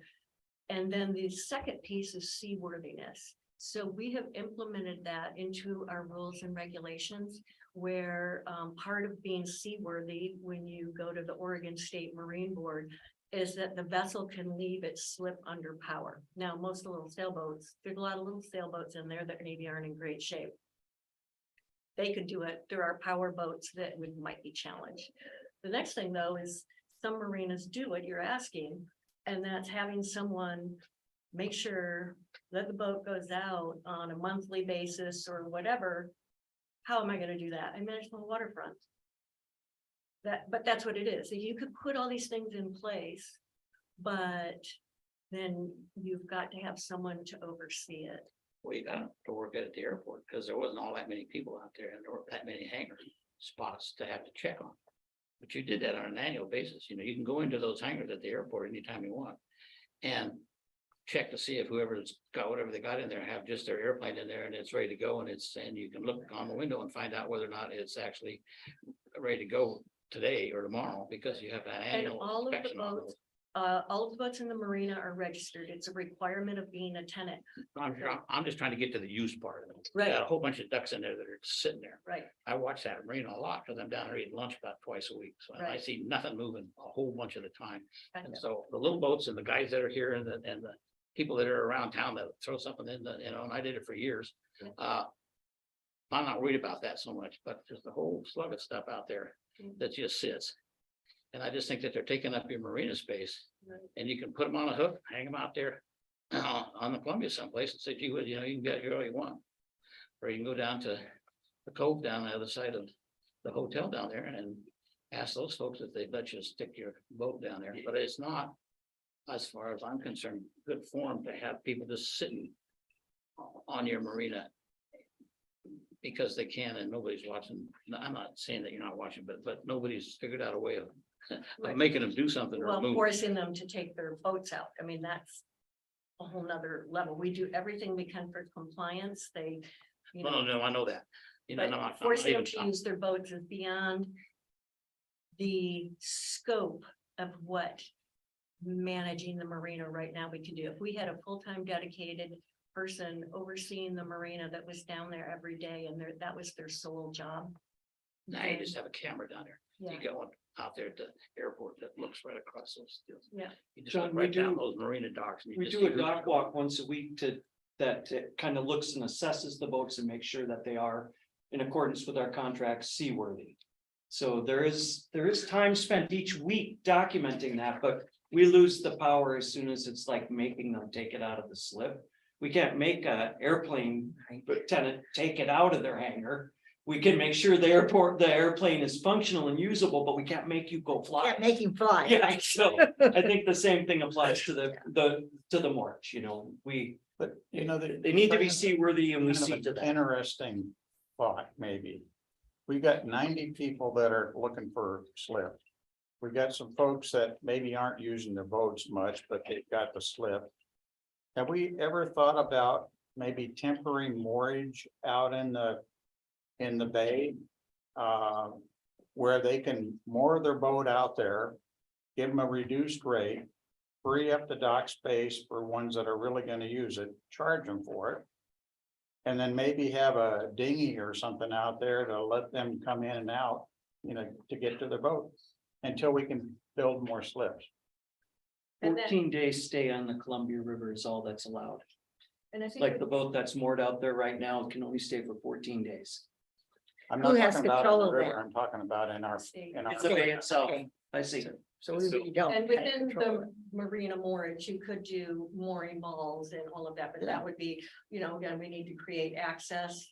And a spot for people to have their dinghies stored. And so again, it's just one of those things, but in the long-term plans that the Marina Committee has done over the years, there's been several plans. And all of those ideas have been tossed out there. They're just, until the port could get the marina more sustainable, there wasn't going to be enough money to invest in doing that. And so that's where Fred was at with, like, we gotta catch up because the marina was such a money loser. But Yeah, going but I forward, there's think you're, plans. you're well on the way to doing that. Does it make sense to try and go after these 90 people? I see 90 people, some money. How can we tap into that, but we get the rate of return that we want? Just an idea. Can we interject just a little bit? We've got a few more projects to go through, so Yeah.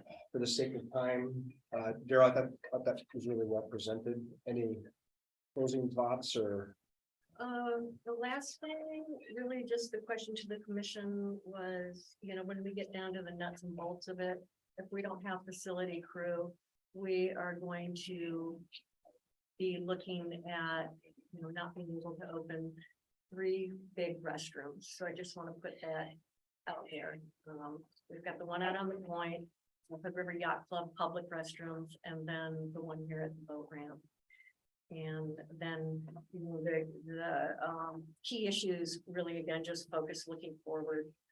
And a lot of it depends on the bridge replacement project for the time of things. And if I can just point out one thing that I thought was important that was on your key issues is a marina master plan in the 25-26, which can look into a lot of these things that you've been throwing out here. Have some experts actually look at them and say, what would it really cost to do some of these, and will they make money in the long run? That should go through the Marina Committee when the time comes. And the Marina Committee has already given us all of these proposals. We have stacks of them, of things we could do if the port's ready to put money towards that. All right, let's move it to the airport. We got. Yeah. So I don't want to miss anything. Yeah, we'll hear from Daryl in a sec on the Parks and Rec. So Greg, take it from here. Good afternoon, Commission. I'll keep it concise. Just to clarify, direction was how to get the airport into the black. Are ways that we can create new revenue and minimize our overhead. The North Apron RFDI, we had a proposal that the commission will be interviewing at next commission meeting, an executive session. So it's an opportunity to look at presumably a ground lease, a way of developing on the airport with to be determined what capital expenditures we may have. So a little bit of a disadvantage without the ability to give you good metrics at this time. The other opportunity, or I guess there's a couple other. The South Apron has a tie down area that staff's working with PAE to get some hard numbers on what hangar construction costs right now. They're working with some other contractors and some other airports. And so I'm hoping the beginning of next month, I'll have more information on that to do a return on investment analysis. Fortunately, I don't have that information for you right now. I feel like I'm behind the 8 ball with some of that. But there's also the intention to, I know we've talked about a hangar development project on the east side of the airport. Out off of 26, just north of developing, well, it's kind of hidden behind the whiteboard. New taxi lane. It's in the FAA CIP program for 2025. It's about a $2 million project. The thought is, instead of going after that project, let's go after BIL funding, which is the bipartisan infrastructure law funding through the FAA. By 2025, we'll have about $750,000 to dedicate towards vertical construction. So let's take that money and build where we've already got the infrastructure in place. Just trying to be smarter to build new T hangar spaces. That's the intention. Don't have the metrics on whether it's going to have the right return or not. So that's why it's not in this budget cycle as far as something that we're going after funding. Plus, it also it's a grant. It's not a 90-10 split. It's a true grant. So that's a benefit. The other aspect is staff's been working with MCED on Solarize Hood River, looking at ways to bring solar to the airport. The spectrum, it still yet to be determined. It might just be on one hangar bank that it could offset our energy costs, or looking at a way of creating redundancy in the area and have a full solar array out at the airport that could actually generate revenue. conversations with MCAD was recent, so I don't have any information on that as well. So again, I feel like I'm at a disadvantage to give you hard numbers. There's really no ask at this time. This is just an update as far as the fall planning directives and where staff is going with those directives. And then just, you want to just make a quick comment on the FPS or the bow hanger, is that? Sure. I mean, well, that's in regular session if we wanted to get into it, but yes, the SDS hangar is on the consent agenda to be leased by Hood Aero. So. Have you ever looked at the plot of land that the port owns that we typically call the airport? And have we challenged the boundary of the airport? Do we have any land that's technically outside of the airport, but inside our property zone? Could you repeat that? That's Okay. our land, but it's, The port owns airport land. When you look at the pure definition of airport land, is that 100% of our land that we own, or is it 95%? And there's areas that are theoretically outside of the definition of the airport. I believe you're correct on the second part. The extension of the runway, in fact, John, you could probably speak to this. We had to expand our property into orchard land. So EFU land is part and Okay. parcel. Kind of that way, but do we have existing land that we could declare that's not really airport, but it's there? No, sir. And we're pretty sure about that. Yes, sir. Okay. Yeah. Crystal on that. Yeah, I'm pretty sure there's nothing. Any more questions right now? Okay. So with that, thank you, Greg. So before Daryl starts the waterfront recreation, I do want to just touch base on something that Debbie said earlier about parks being a governmental function that are traditionally paid for off of standing property tax. You know, I just, you know, all of our departments, all of our asset centers, we work together as a team. And though that's probably, aside from the bridge, our waterfront recreation and the event center is probably our biggest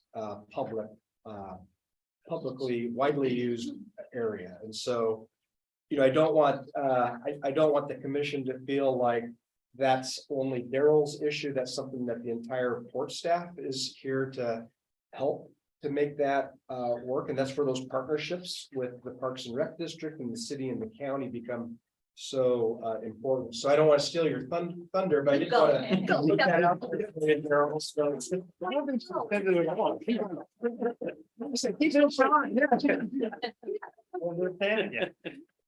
Okay, waterfront, here we go. Waterfront is all about operations. That's what we do. So, you know, when I'm looking at the waterfront, all summer, I'm thinking about how are we going to keep this big machine well-oiled? And it does take all of us to do that. So that's why I attached in your packet the list of the things going on the waterfront. So you could kind of wrap your head around that we have 8 full-time facility positions, 3 of which are empty, and typically 6 summer help, which we haven't hired anyone yet, that manage all of port property. And so that when we're looking at the summer, then we're like, okay, well, we've got all of these marina tenants. We've got 196 people to answer to. We've got all of those concessions that are needed. We've got all of the events which bring in all kinds of fun things for the facilities to work on. And then we have also the cruise ships, which are actually a bit high maintenance as well. So why I put this in there is just so that you can keep in mind how much it takes to make all of that happen with a really small crew.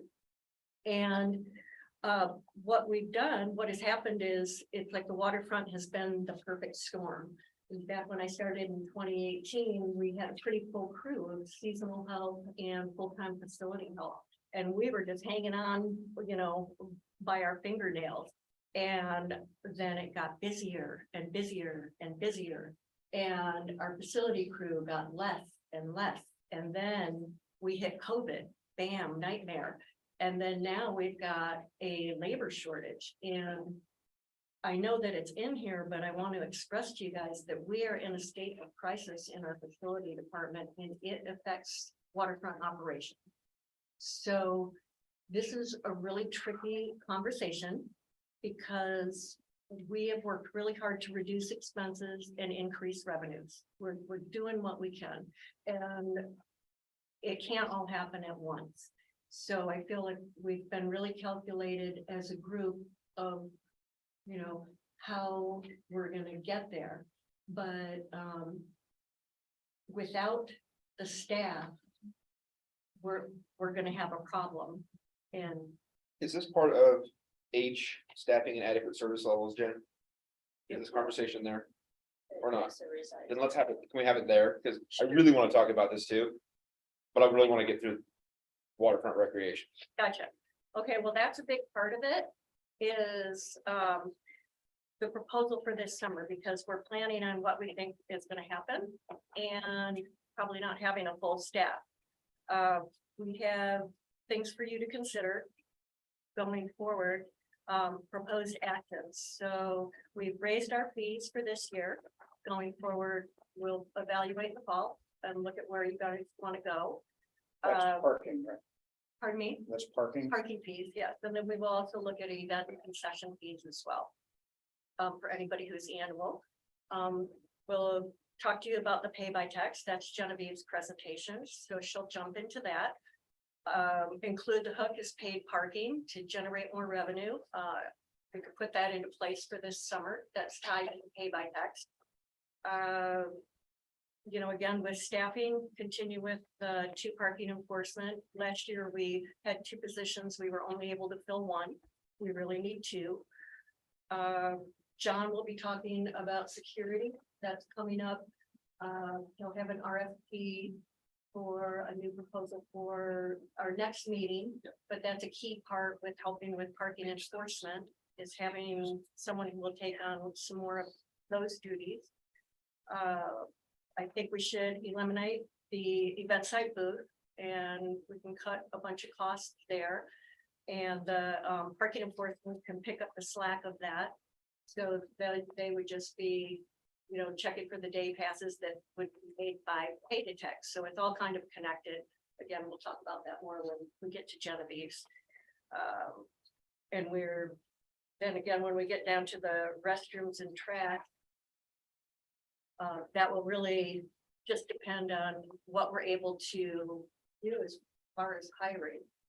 And, you know, we're gonna be looking at some hard stuff on the waterfront if we don't hire, and that's when you know, the public's gonna be pretty unhappy when their restrooms are not opened, so that will go back to the labor conversation. And wages. And so. How much are we in the hole in this area? Yeah, 200. Yeah, 200,000. And that assumes that we don't do anything to improve wages and whatnot for support help. So it's minimum 200,000. It'll probably be higher than that. I'm wondering strategically, this is a strategic meeting. You know, we can either continue and augment that through other sources, which is fine. We could look at working some kind of a deal with Parks and Recs and combine areas. That's a long term, but we need to start down a path if we're going to go that way. We could look at raising tolls in that area, i.e. beach tags, which the East Coast uses all the time. That you buy a beach tag for $1 or $2 a day and the windsurfers use it. That could be a revenue source for us. Where are we in thinking big? I mean, I like what you got and I get it, but standing back, what do we want to do globally in that area? Do we want to continue just to augment it? That's cool. Or do we want to go after a couple of different paths to see if we can create something there? I feel like it's really connected with how the port wants to develop lot one. Because like Debbie has said so many times, you know, we have all these great ideas, but we need a big plan. And so without a plan, then you're wasting money on all these little things. So we've got two key pieces down there. With lot one, we'll talk about later, and then maritime. And so, you know, we can think big, and that's where we need to think big, but what will you do with that will affect the waterfront. So the event site, you take away lot one and you take away all that overflow parking, the event site becomes really small. So we just have to really work on our big master plan. And again, part of that's going to be coming back to where do we want to go with lot one and maritime. So that's what I would say with big picture stuff. And I think we really have to be mindful again of the fees that we're charging local people. We upped the passes to $200 this year. And you know, We heard about it.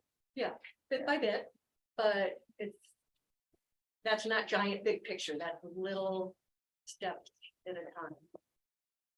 Don't have a big picture, you know, big picture is development, not I'm operation.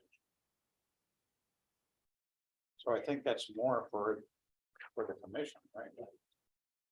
What does the commission want to do? There's at least three options there that we could go push down, see what comes out. There's a fourth one too, and that's the, I think it's the fourth one, that's the county working with Parks and Rec Right.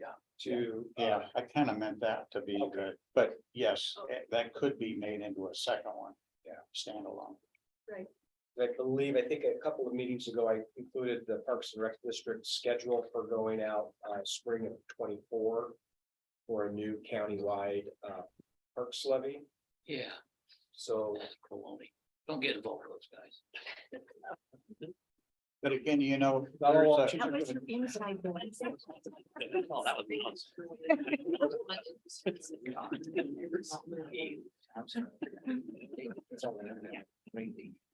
So anyway, that's just. I mean, that will come back to what Debbie said earlier as well, of big picture things of, does the port want to hang on to assets that aren't performing?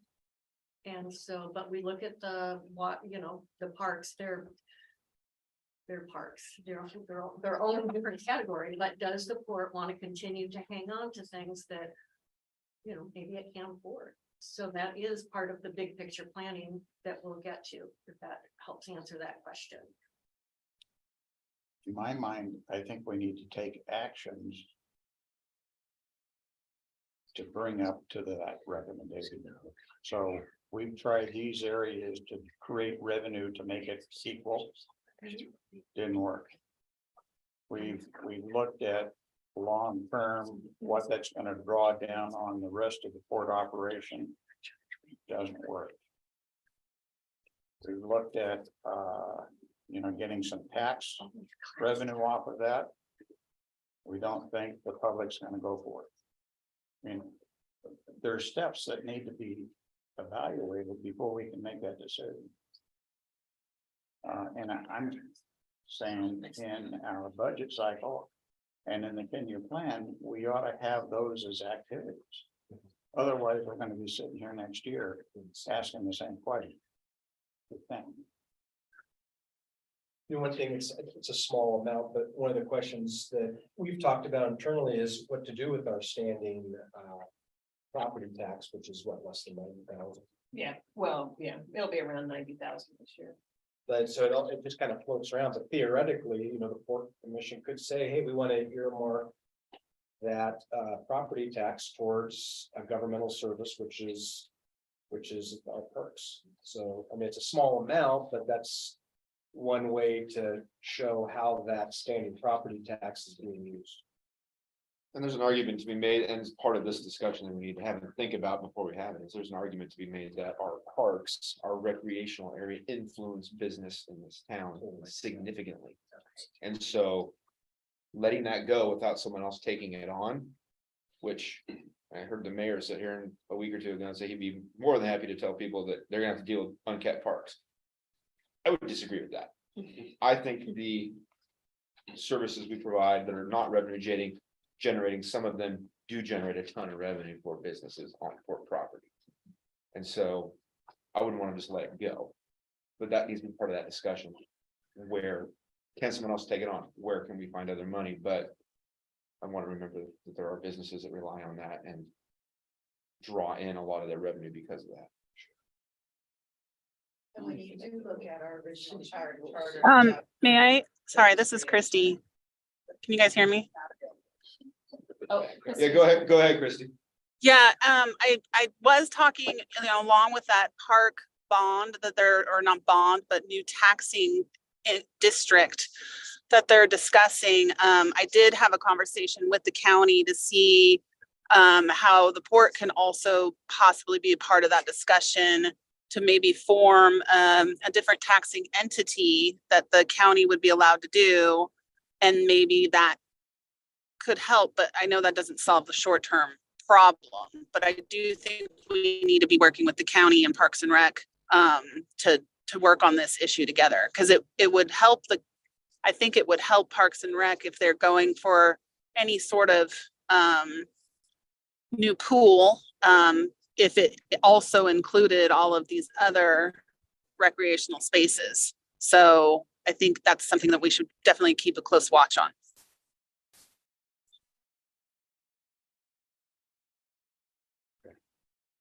I have a question on ownership. Among the waterfront properties, which or how many are port owned? We have fee interest versus the city of Good River. Is there a split, or do we continue to own? So the port owns from the hook down to the Maritime Building. Right. And so Greg, would you mind following along the waterfront? So we and so okay, we own that all the way through that building right there, and the lot next to it. Stop. Well, back up. Okay, thanks. Right to there. Okay, then it goes city. Right. Then we own Jensen, that whole, all the way to the event site. Then it kind of jets out and goes around to the spit. And you can jump across the water there. All the way down to the port building. City or us? Says, Us, okay. Yeah, There might be some state. and lands then out lot there, too. one, yeah, The only city is the water. yeah. and so we own the building that, privately owned land right in here. Yeah. And the port owns this green building here. right, This is showing privately on land, the port owns everything here and Yep. everything. and we show in Barman. And so Barman, the port owns as well. When we're talking about lot 900, that's that. Yeah. All of that.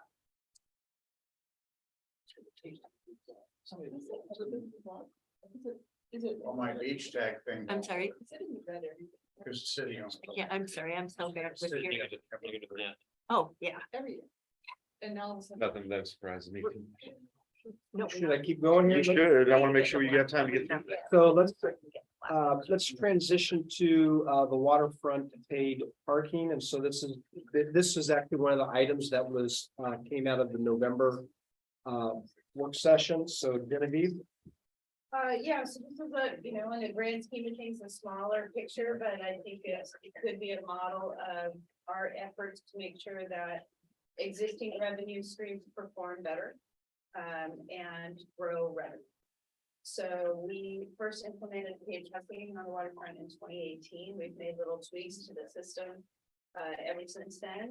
And this is our recommendations for the tweaks for this year. We had a kind of in my opinion, kind of a massive upfront investment in some hardware. Multiple kiosks, payment kiosks that were placed along the waterfront and in the Jensen parking lot and the event site parking lot that really don't work well in that environment at all.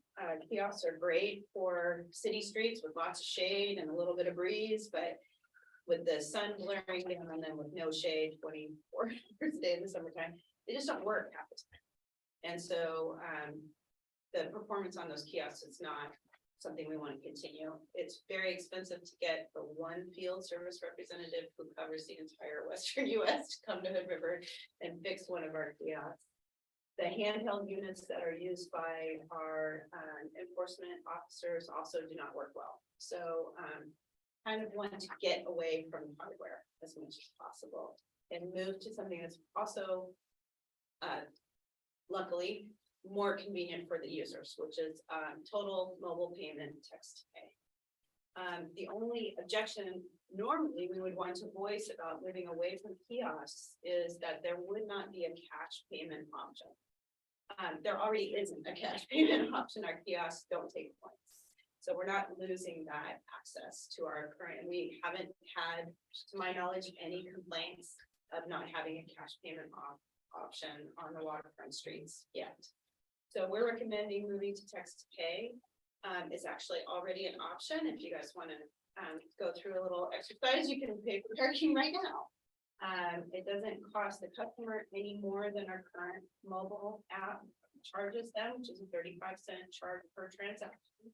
It doesn't cost us anymore, but we can get rid of that hardware. They won't take the hardware back, but we could sell it to another municipality or even to the city of Hood River if they want them for parks. So that's one recommendation.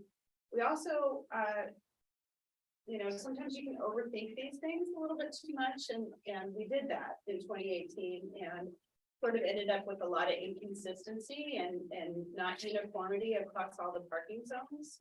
And one in particular is Zone 6, which is the block, the westernmost block of Portway, right in front of the Maritime Building, where we have kind of a confusing system where passenger cars right now are allowed weekends only.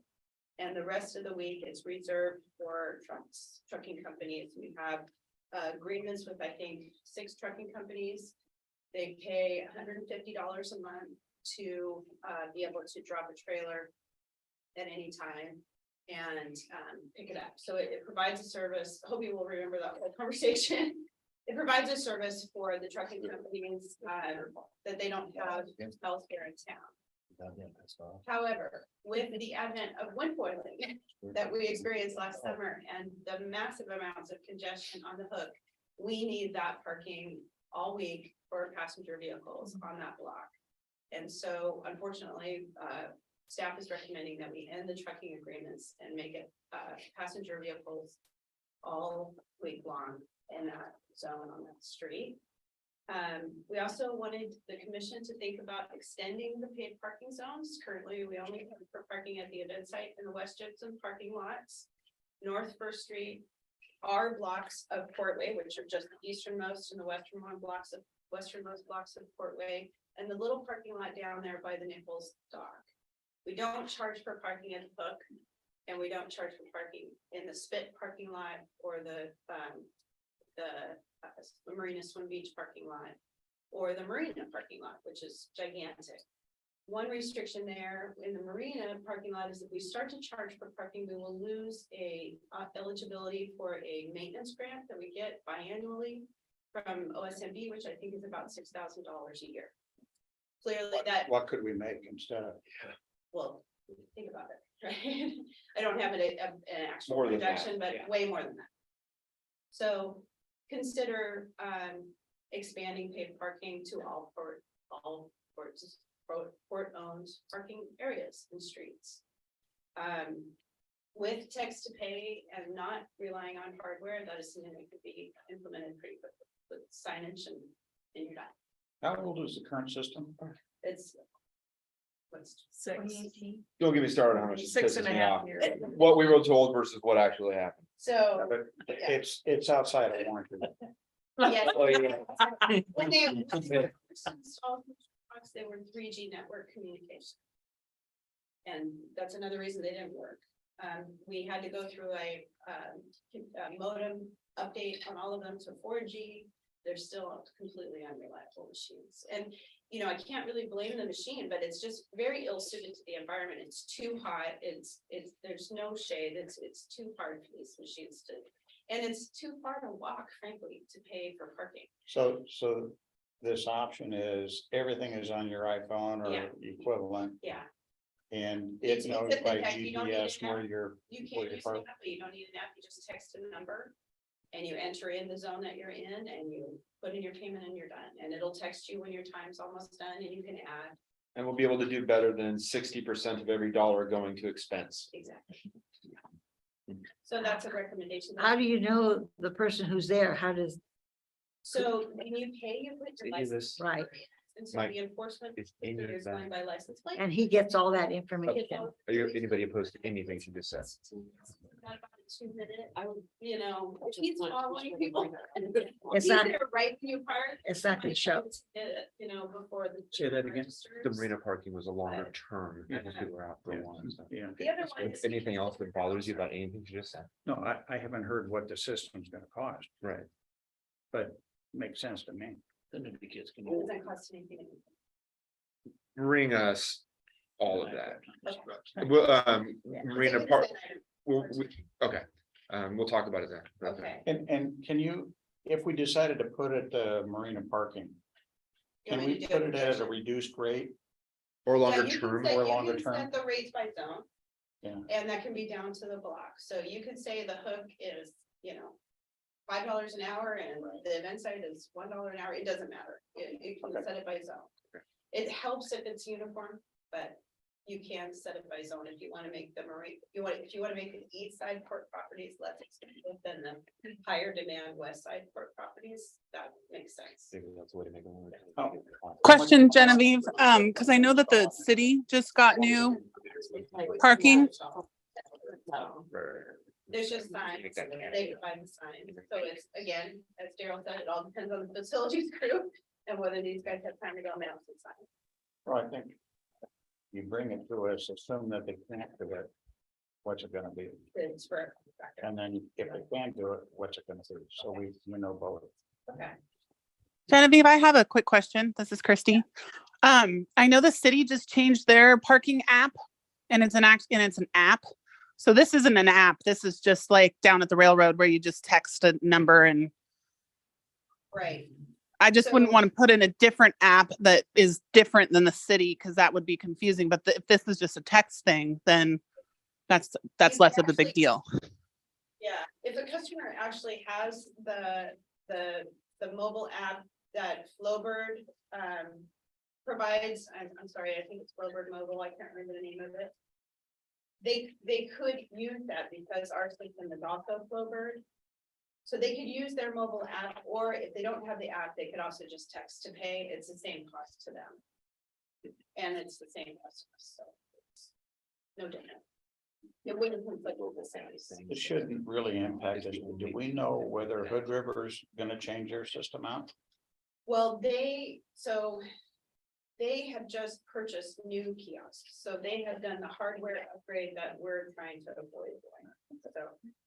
Then the but only, kiosks work better for them. They're in a, street environment versus. But the maintenance guys still just can't stand those, and they have 3 of them that are in working condition that they just swapped. And that one is always being rebuilt while they have a staff there. Which is why we The think maintenance they might crew is wanna- exhausted the by only that thing in system. consent is that.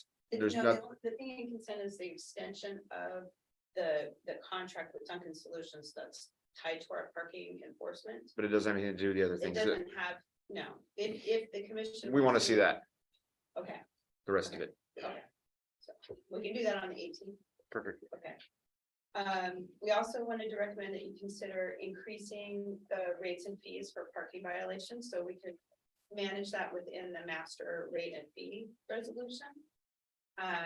We had a big problem, last summer in that our parking ticket is less than what you would expect to pay for a day pass. So if they parked in a bad place, they'd say, oh, I'll just pay the ticket because it's a great deal.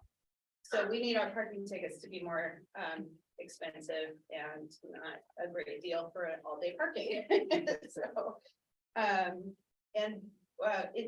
within that, though, I do want to say, we are already at really a kind of a limit for the day passes at $15.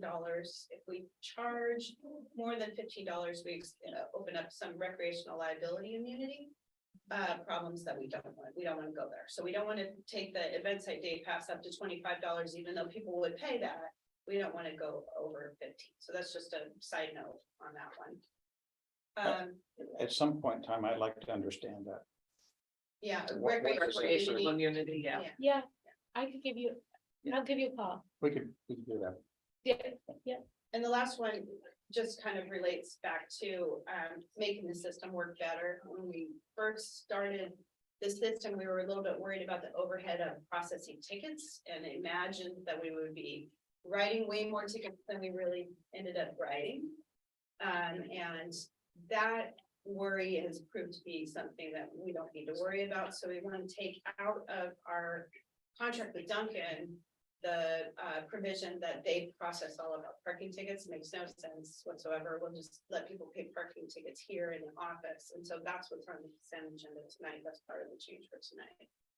And then, as Daryl mentioned, we want the commission to consider what would happen if we discontinue the event site parking booth staffing. And how that would work without those kids there also. So that's it for events. Debbie, Yes. how do you manage your season passes? Well- I get a season pass and you give me a ticket, a slip, what do Yeah, you do? yeah, and those also are interesting because they're transferable. So they're just little static clean plastic stickers, we sell either for vehicles under 20 feet or over 20 feet. So if you have both, you have to buy 2 passes. But a family who has multiple vehicles of the same length, they can transfer passes, or friends can share a pass. And that they have to be displayed in order to be valid when the vehicles are going to say it. And the passes, I should say, also are good for the entire year. That was one change that we implemented last year. So a $200 ticket, you could park at the event site 365 days a year. How many days you set your park rate you get out of that $200? I'm just saying. Yeah. There's room to grow. on those ones. Give up on the season passes Mhm. entirely. And The other just- thing, just pay out. Yeah. Because what'll happen is you just get it abused like crazy, and you'll have 12 people using the one season pass for $200 and they'll just do it. Absolutely. Yes. Well, and that's something that is, Looking at. we all- I'm fooling around with it at all, right? Just don't have it, and they gotta pay by the hour, and there they are, then they're all done. And I'm sorry to be sounding harsh about the parking down there, but you know, people will take advantage of you in a heartbeat if you let them do it. And that looks like the one place I can see here out of all the places that you might be able to pick up.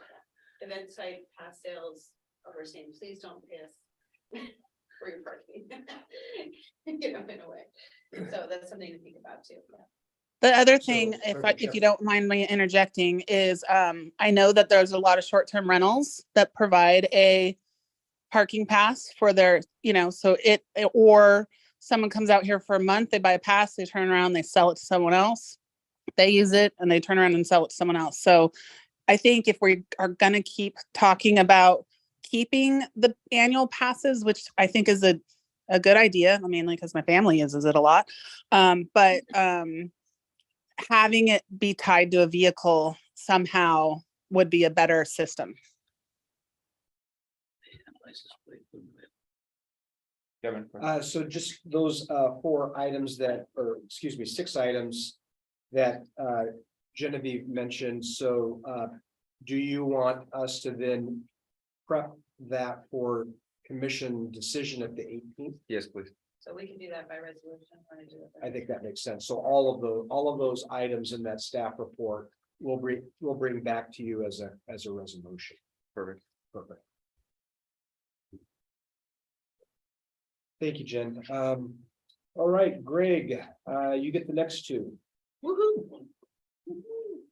Much in the same vein, it's an update on directives given at fall planning, just to give the commission again, update on where we're at.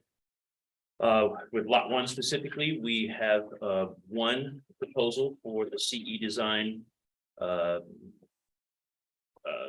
project to extend Anchor Way and realign First Street. Staff is going to review that on Thursday. We hope to have a recommendation or an assessment of said proposal at the 18th meeting. I'd like to chat with you about that beforehand. after I give an update on others, if there's any discussion on lot one, staff would appreciate, some directive on that for sure. But Lower Mill, as you know, that there's an RFP for the market analysis that just went through.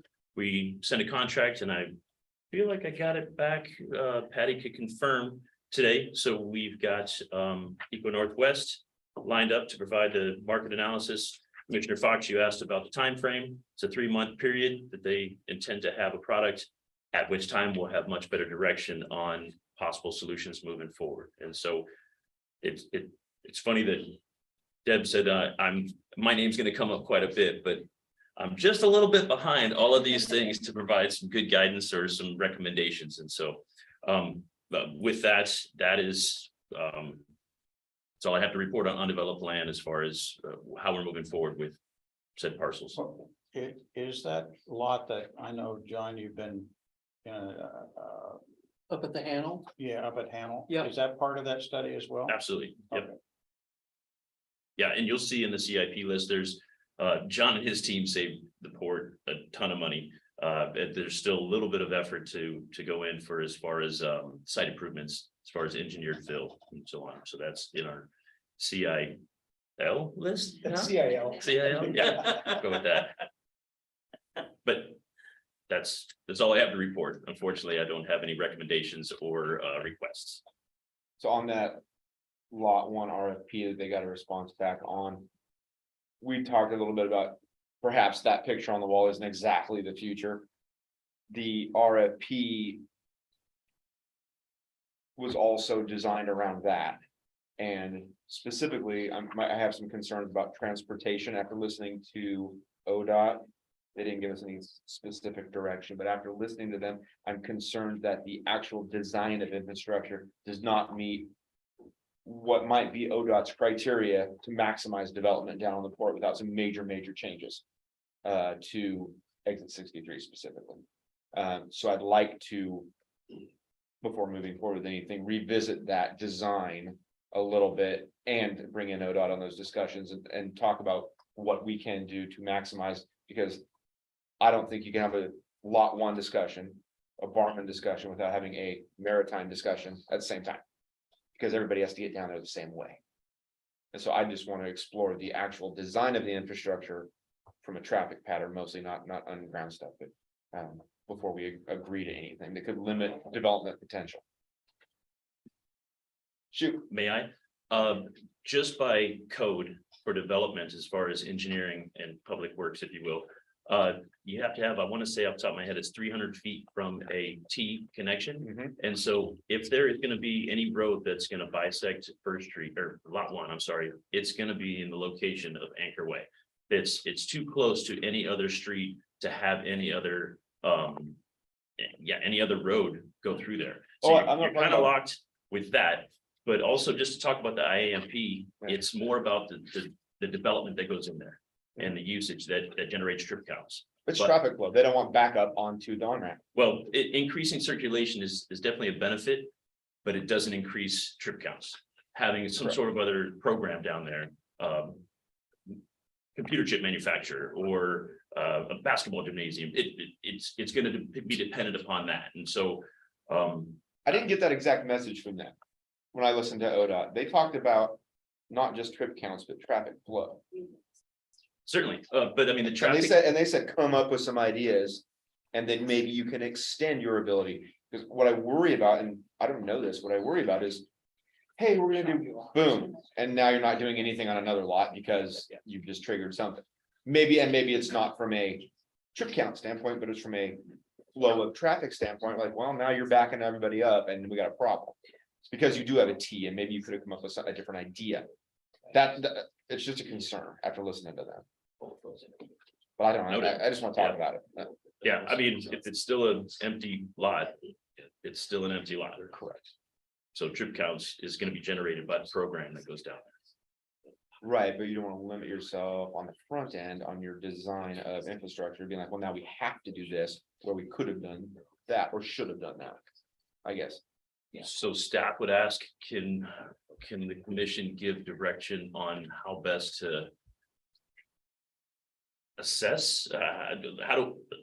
how does staff move forward with? I guess I'm curious, and this has happened before me, how did we get to the RFP from that picture? As far as this is the best design, or was the study done, this is the best traffic flow design for maximizing development on the board without triggering anything, which is what we want to do. Let's see how much we can do, especially since we're going to have to be leasing properties, developing properties, generating revenue. I don't think developing one that limits us on 2 and 3 and 4 would be probably the best idea financially. But how do we know that? And I have never seen anything where I know that.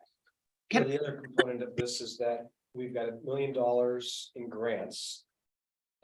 Bill Oley did say that you can modify the scope of work if it's in the general vicinity for the contract. So you don't have to, during negotiations, you can work with the firm to come up with something else. The issue is, how are you going to pay for the construction of those roads and infrastructure?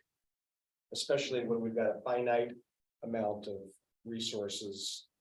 And then we start looking at the ROI on just the roads and the utilities, but that doesn't get us to a building. And so there needs to, that's an area that is of concern to, certainly to Debbie and I. Absolutely. And the more and more I look at it and think, it's the least developable piece of land down there. Why wouldn't it be the last one to get developed? Why would maritime redevelopment be first? I don't know why. Especially just the sheer cost involved.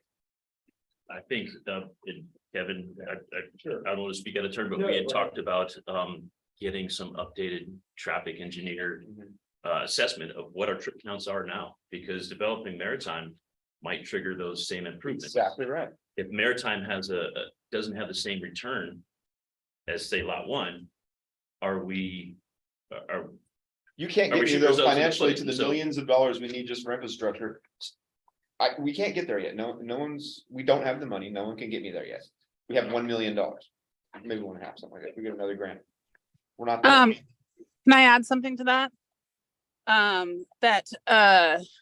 I think what Ben was trying to say is, I think we just need to do a check-in with ODOT again, in the fact of, it might not affect the trip count, but do we need a right turn lane, or is ODOT now going to want us to have a roundabout somewhere? Or, so if we put in this road and then all of a sudden ODOT wants a larger setback somewhere, but we haven't checked in with them in the last 12 years on this project, I think that's kind of one of the things that he wants to address. Is that, correct me if I'm wrong, Ben? No, it's exactly right. But also, find me lot 1's the most important thing down there. Actually, the most important thing is for us to maximize revenue generation as a port over the course of the next very few years. Nobody can even tell me how we're going to get infrastructure on lot 1 yet. Well, we have other properties down there that can be developed sooner, can be redeveloped sooner, might be leases. We need to find out about trip counts. We need to find out about traffic flows, but I don't see a proposal or an idea of how we're going to get that infrastructure in yet. We don't have the money. Where's it going to come from? Where? I might add that we make $250,000 on maritime a year. Absolutely. So we've got at least a tenant that's in there for the next 6 years. The usable life of that building, I was told, is near its end. We don't spend anything on maintenance on that building. The tenant covers all of it. Okay. And Yeah, so yeah. that's why staff's reluctant to really push on that, because that's generating revenue. It's like a Jensen. I get it. Yeah. But it's going to happen. Eventually, absolutely. One thing you gotta be aware of is that we may back ourselves into the corner that we devalue lot 1. And that's what the trip counts. Strip down, or you can cash flow, or not cash flow, but car flow. We get to the point we develop everything. It's always been, he who develops last pays the debt. Yeah. And that can be all the improvements. It's not dispersed over all the landowners down there. It's the person who wants to develop the last partial that goes over that trip count and that threshold. Yeah. So we may develop everything else around lot 1 and not be able to develop lot 1 to the highest potential. But how do we get how many millions of dollars is it gonna take to get lot 1 in Anchor Well, I Way? think you and Christie hit it nail on the head. We've got to have that dialogue with ODOT. And we gotta have an actual tangible number that we can look at and address and know our development threshold is. To develop lot 1, but how are you gonna get the money? To get that infrastructure in, because no private party is gonna pay for that, it would be an astronomical building cost. Right, but if you develop everything but lot 1, and then in order to develop lot 1, you've got to upgrade 63. I'm not It's disagreeing. not with you. cost effective. I don't disagree. You're looking at a developer. Yeah, I don't disagree. I think what you're looking at. Is selling that property and somebody coming in and putting a data center or something in there that's got money. I just don't know where, I just don't. Would it be appropriate for staff to program an update to the IAMP? So we can get a better idea, because I want to say it was in 2018, 2017 that it was developed. So it's the yeah, Interstate Area Management Plan for exit 63 and 64. which is a regulating entity on trip counts and the necessity for infrastructure upgrades that encumber I would development. certainly agree that we need to look at trip counts and volume and how much capacity do we have for lot 1? And go into it not like, where's our, where do we have to stop? Go into this, how can we maximize what we can do down there? And maybe this gets back to my earlier point. Are there some changes that we can make, ODOT, to this RFP picture for infrastructure that would perhaps alleviate some of the problems or push them off 1 or 2 projects and allow us to do more? And that goes back to, I think, everybody's point, but I would focus on what can we do to maximize our ability. Would that be part of that design shred exercise that? It's exactly where I think we need to start, and then we go back to, can we use some of that $1 million to actually do some of that, so it's not coming out of reserves here. Yeah, I think with my understanding from what Bill Oley mentioned is that as long as it's in the general vicinity, we have some leeway in renegotiating the scope of work with the. So just so I'm up with you guys, what we're really talking about here is the volume coming into this intersection. Yeah, Correct. Correct. Yeah. I know that was pretty open to being like, you figure it out and come back to us with some ideas about how we can, and they actually said that, you guys go ahead and come back to us with some ideas. We should do that. Because if there's the ability to squeeze in one more project before we trigger anything that could restrict future development, why wouldn't we do it? I guess Commissioner Strike and I were just kind of sharing some notes here about lot 900. So one of the other ideas is reissuing the lot 900 project. Now, I don't know if that lot 900 RFDI had taken the trip counts into account when that hit the street. I think it's cart before the horse. I don't disagree with that. I think it's cart before the horse because you don't know what they're gonna say about not just traffic count, but design of infrastructure, design of streets and approaches and everything. I'll do that first. Yeah. Then perhaps that is something we definitely would talk about, yeah. Yeah, another thing too, is you can always look at offsite parking. Which lowers that threshold trip count.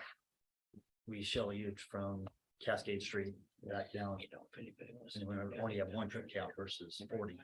I just think the first thing has to be that conversation, that study, that reevaluation, and maybe it comes back like, nope, it's exactly the same, that's fine. But where do we maximize this? When was our last? It was a conversation we had about a month ago, that I was just on listening to what, I mostly listened to what they had to say. And they were open to ideas, well, just give them some. I think we had 3 representatives from ODOT, Tara Lindley, that did the presentation on the historic trail. Was there, and I think there were 2 traffic engineers from ODOT, Greg, Commissioner Shepherd, and myself. Just, it was about 30 minutes, just what's up with the IAMP, how does it affect us? And I mean, it was a good conversation, but like you're saying, it's bring us some plans. They were open to, it was very productive, they were very nice and very open to future communication and conversations about it, so it was good. I think it was good. I have another question on the funding, because it's hard to design your way out of this problem. It's a big one, especially when we're looking at the capacity for all the other remaining port properties that might transition into something that's more intense use and a higher revenue generator for us. But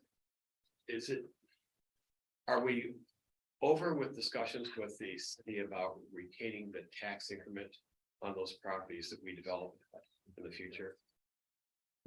When I last talked to the city urban renewal agency, they agreed to, because their focus is on the west side. Yeah.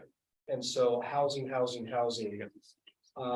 They were reluctant to start up a single owner urban renewal district because of the lack of vision for the specific lots, lot 1, lot 900.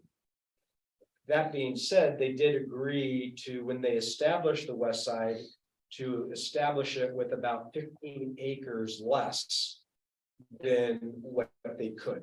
So that at some point in the future, if the port or the owner of those lots has a more concrete vision, then yes, you can come back and there'd be some capacity there to form a single owner urban renewal district. Does that sound like an invitation to a commitment?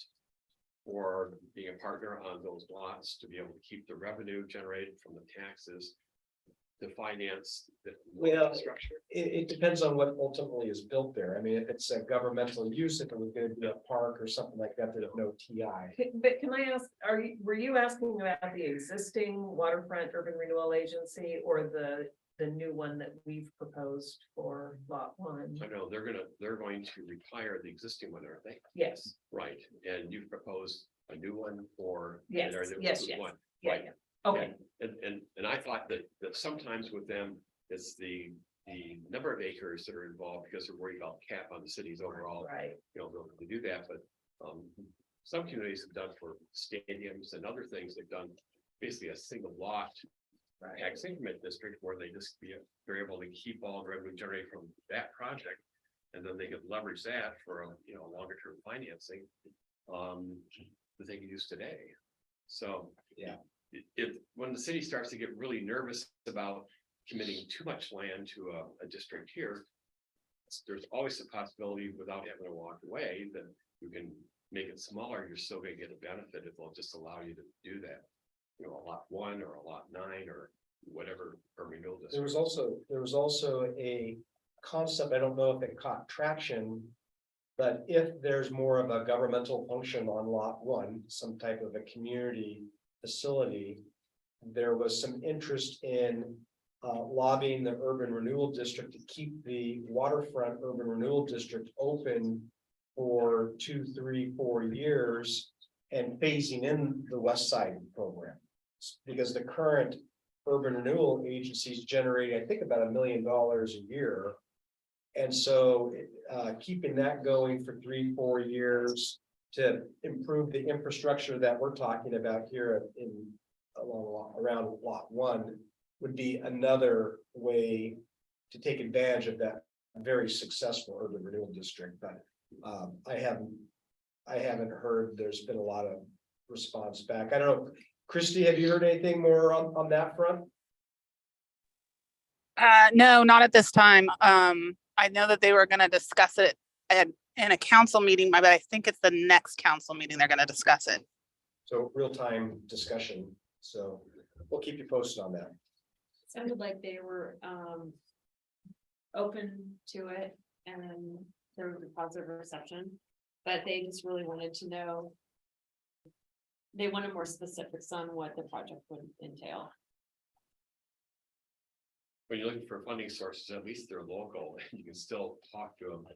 You know, wait for a funding cycle with the feds or something else or politicians, so sounds like it's still a viable option in the future for some of that infrastructure. I think so. So Larry, question for you, Larry.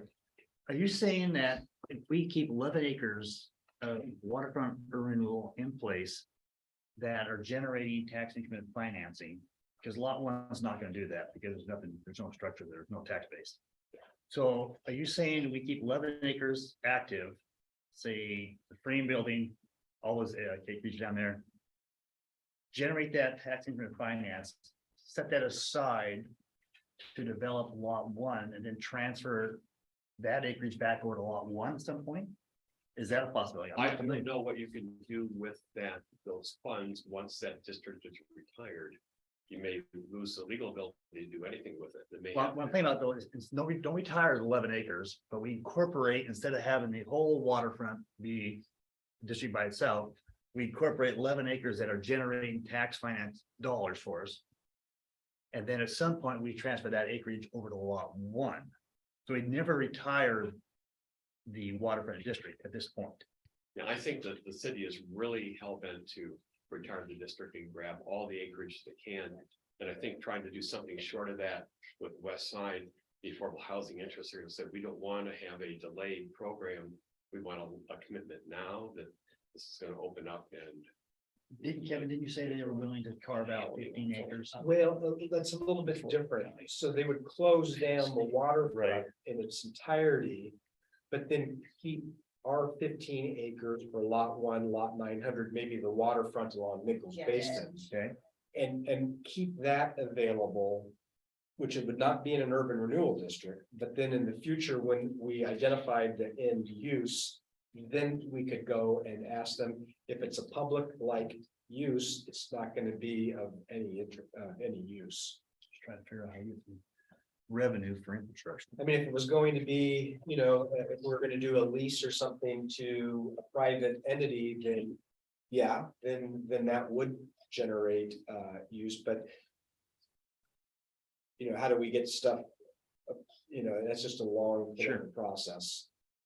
Yeah, the issue with urban renewal for us will be paying for the stuff to Sure. get built before it would start generating any taxes. So that would, it's possible, but it'd be an additional challenge. Y'all got water and sewer down there on that piece of property? At all? Yeah, limited. I'm sorry. Wrong place. Yeah. We're in the wrong place. Yeah. The sewer is We in the property. relocated. Short answer is nope. Yeah. Thanks. Not One more without some question. effort. You own the land under the hook and that piece of water there, is that, The island, do you own the property under there? the island or the? Under the water. Water to water. The feds didn't ever do anything except lease the property under there. And I'm sure the port maybe wasn't involved in that hook at the time, but you never got the real estate under that water that you I got don't the answer hook that on. question.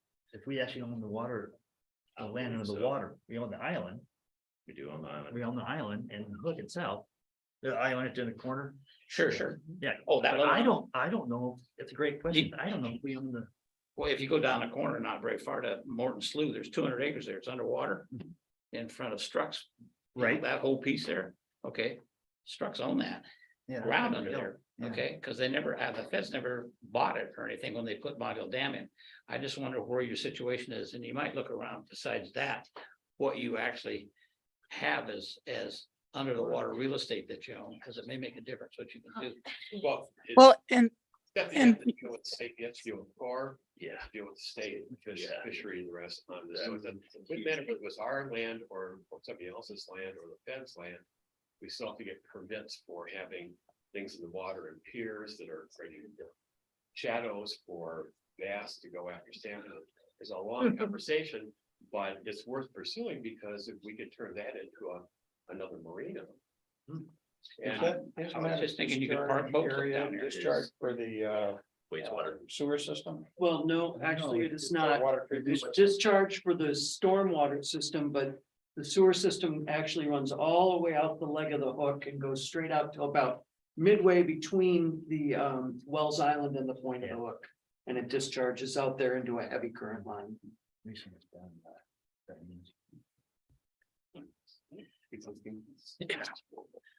All right, moving on to assets we currently have developed.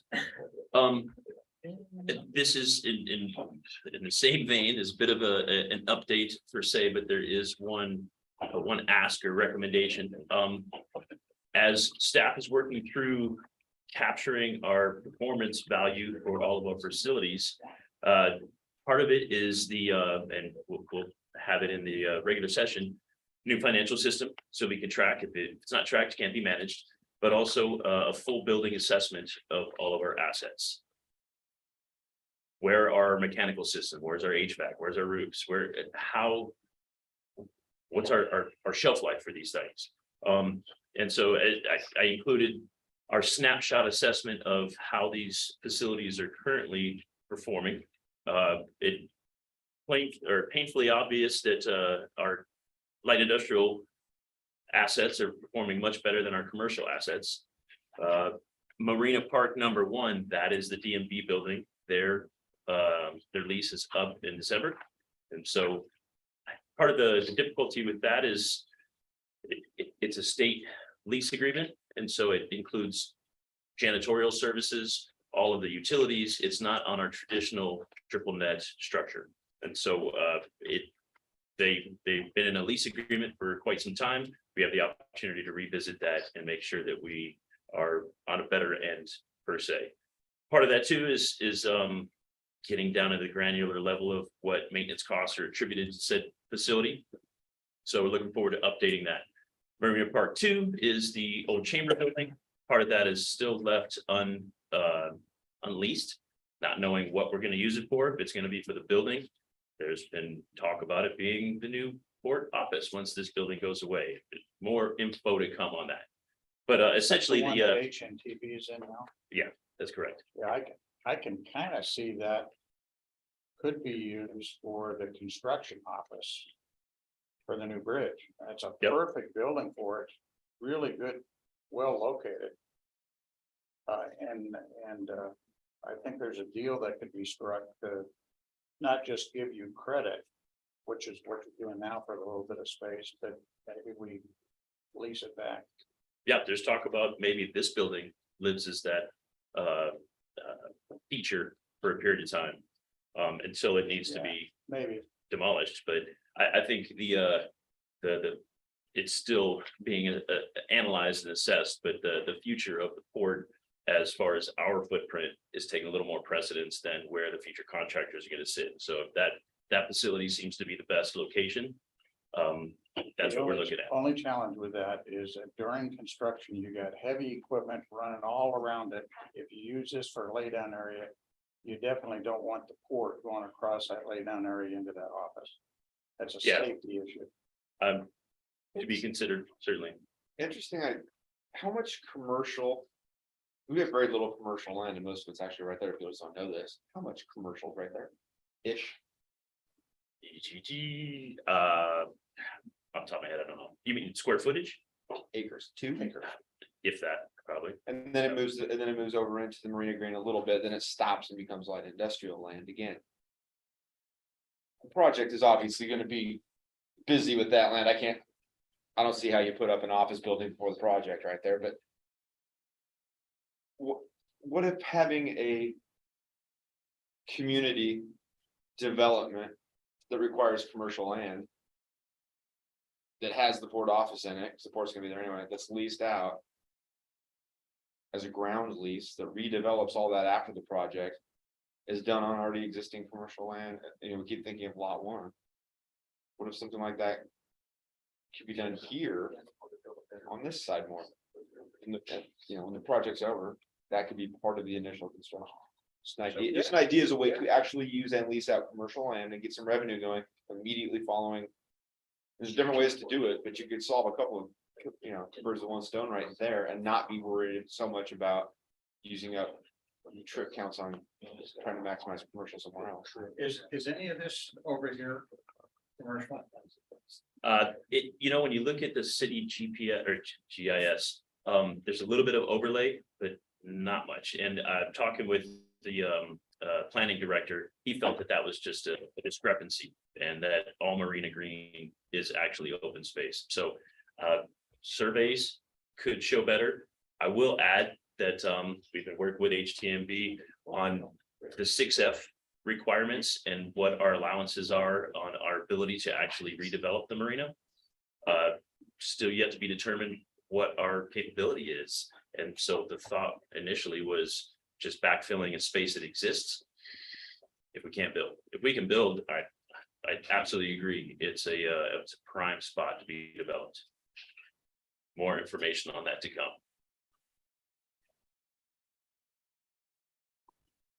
Thank you. I'd be less concerned over on that side. And that most of the construction will be away from. Yeah. You do have an access road. Been confirmed. Well, the ability. Everything Everything on the right hand side of the river is all within 6F boundary. Correct me if I'm wrong, there was still a bit of ambiguity of this building coming down and it being replaced in like somewhere else, If so. you put it within a 6F, you will have to you have to replace that. Well, if this becomes open space, because It's already 6F, you can't. Unless we get, one option is if we can get these two buildings taken out of the 6F, there's a potential to put it back into the 6F. Okay, yeah. Yeah. So you I can't know we replace. talked about it, but I hadn't heard Exactly. it update. That's that recreational limitation. I know what it is, but you can't take a building out of 6F and put it back in the same 6F somewhere else. It's not grandfather? It's not grandfathered if it was there that he. They're pretty liberal with how they interpret or direct it. It's basically a one-way dead end street. More to talk about there, please. We're trying to get this building and the other two buildings out of the 6F. Because they were here before the use of the loan. And if we can get those out, then at least it generates that area that could be done, but When do you expect to know that? we're waiting on National Park Service to get back to us. Okay. So it should be. Be interesting. Thank you, Mike, appreciate that. Okay. Y'all own the bridge across the river there that Densmore built? Yeah. Yeah, pedestrian bridge, yeah. You know, the port at the time, by the by, made him build that so that you couldn't put a car across there. Yeah. I mean, that was real smart guys back in the day. It'd be really interesting, inside way, keeping off the highway. All right, next, great, thank you. John, you're up. All right, well, commissioners, we talk a lot and about. The repairs needed on the bridge. I don't think we need to spend a whole lot of time on this. Our recommendation, what we went out and did with our engineers this year. Is we told them, take a look at our CIP, long-term and short-term. Determine what we just have to at this point with where the bridge, new bridge development is at, what needs to happen. Their recommendations are on that sheet and their recommendations are below there. They're not my recommendations, they're engineers' recommendations, so I kind of don't argue with those. And I'm hoping that none of you will either. And you'll just approve moving forward with the recommended repairs on the bridge this year. You talked a little bit about what they want to do for the painting, the 600,000. What's the scope on that? Well, 600,000 is still just that cleanup and spot painting that we were talking about. It's a project that any of those little places where beams come together, make a pocket like this, some debris gets sitting right there. That gets cleaned out of there, they clean off the paint and they repaint it. But it's still an encapsulated removal and an encapsulated reapplication. So each one of those places has to be wrapped up with a, basically a balloon and then it taken care of inside that balloon. That's because there's asbestos in the paint. Lead, or any paint, regardless, could not, any debris from cleaning that bridge cannot go in the river. So, yeah, that's what that project does. And it's getting, we have a couple spots that really need it. The one caveat I will put on that is these projects are known to creep. You start peeling the paint off of one of these spots and you find that, oh man, 7 feet out, it's still not. These particular projects are absolutely known to go over budget. So I just want you to be aware of that when we start down that road, that there won't be, you won't have a whole lot of say in that either. Is 600,000 taking that into consideration? Not completely. So item number 4, where is that located? Those are right on the very top, the big wheels that the cables go up and over the top. It's the pinion in the center of that and the pins that hold that in place. The pinion itself is in pretty good shape, but the pins are showing some wear and we need to get those replaced. Okay, so an option to this, and I know Kevin, you started kicking it around a little bit, is to to look at decommissioning the lift span early? Well, I would say you could get up, all the way up in front of that. So it's all but decommissioned. It's not. No, what I'm saying is you're not gonna lift that span anymore. It's live. Which, if we could get that approval, you don't have to do this. You don't have to do the wire cables. We just lock the span down.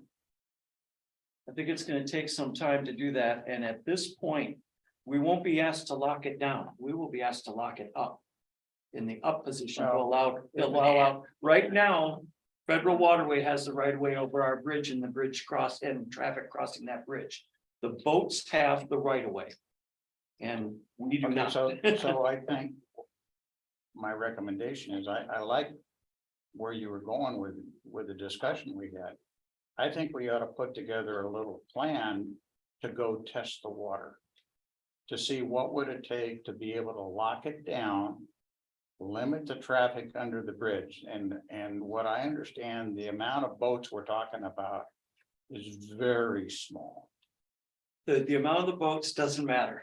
And I understand what you're saying, John. But what Kevin is saying is, you can get all the way to the point of saying you're at that, the next step is where it's decommissioned, it can no longer work. But it still has to stay functional right up until that moment. I'm asking the question, we ought to go ask the right people. That says, okay, what could we do to not have to spend money on a worn out bridge that within a few years, we're gonna have a new one. For the amount of ships that are going up that we actually have to lift the span. Can we put a hold on that for a couple of years? And if they come back and say, no, you can't, and if you want to decommission it, you gotta keep it up in the air. Well, then it's an easy decision. But at least we're doing the due diligence, we're trying. Good idea. And that would alleviate a lot of stress, not just on the cables, but the whole structure if we didn't lift that thing up. So that would be Steve Fisher's the bridge manager for District 13. And it's a fairly long process to go through that survey work. As part of getting the Coast Guard's navigation predetermination, we had to do a pretty extensive maritime survey. I want to say we had as many as 100 responses back from that survey. And that also included federal vessels. And so the first step would be reconvening that survey of everybody that responded to find out who needs the height. Finding out if they would have to sign a waiver saying that they would not utilize it.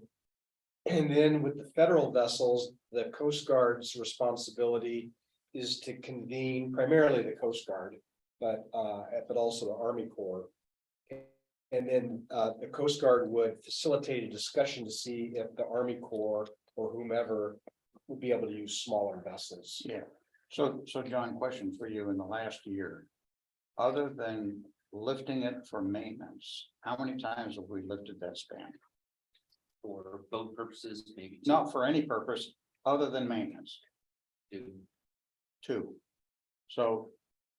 Worst case, there's two boats that had to either go up, turn around and come back down. Or they went up and they're still up. Well, I can't speak to what businesses run, but how that would interfere with someone's business, I can't.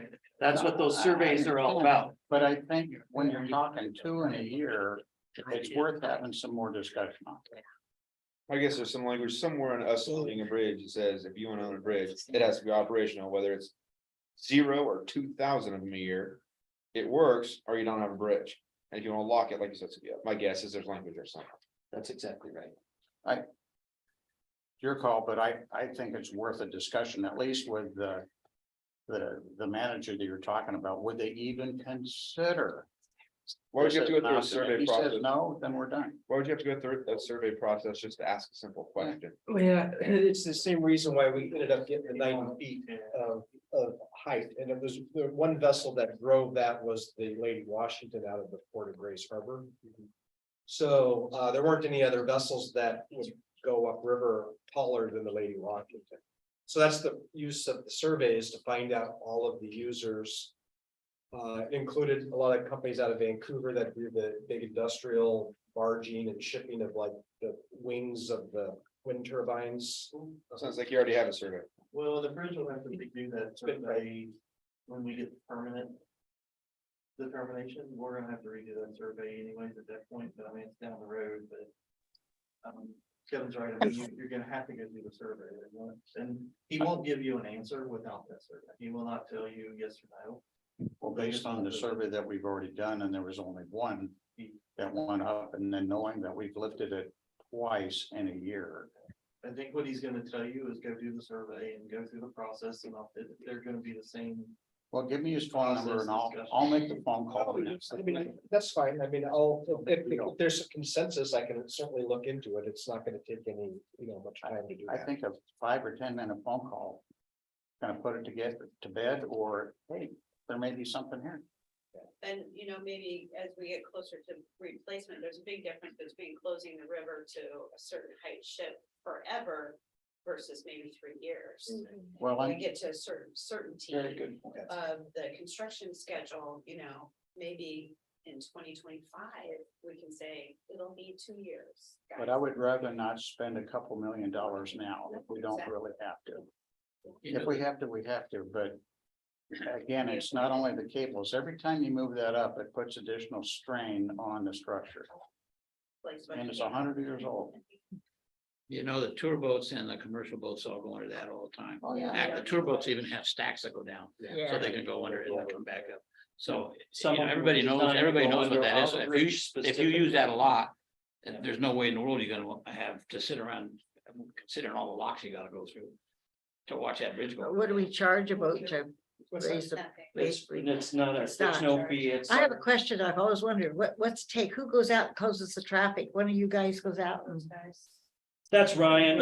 It's on both sides. Are there two of you go? We have switches up in the control room, Okay, so so we turn the stoplights go on. out there and stop your truck in the middle of the bridge. We have a person take us out, drop us off. I got it. Okay. Then the gates go down. Okay, I just been curious how that truck, who sits there? I every time I It's a think about it. timing thing. You have to watch and make sure there's a break in traffic. Right. There's gates. Gates come down. Yeah, I was wondering who watched them. Okay, And sometimes people don't pay attention. I'm sure. So you have to lift one side again, to lift them out.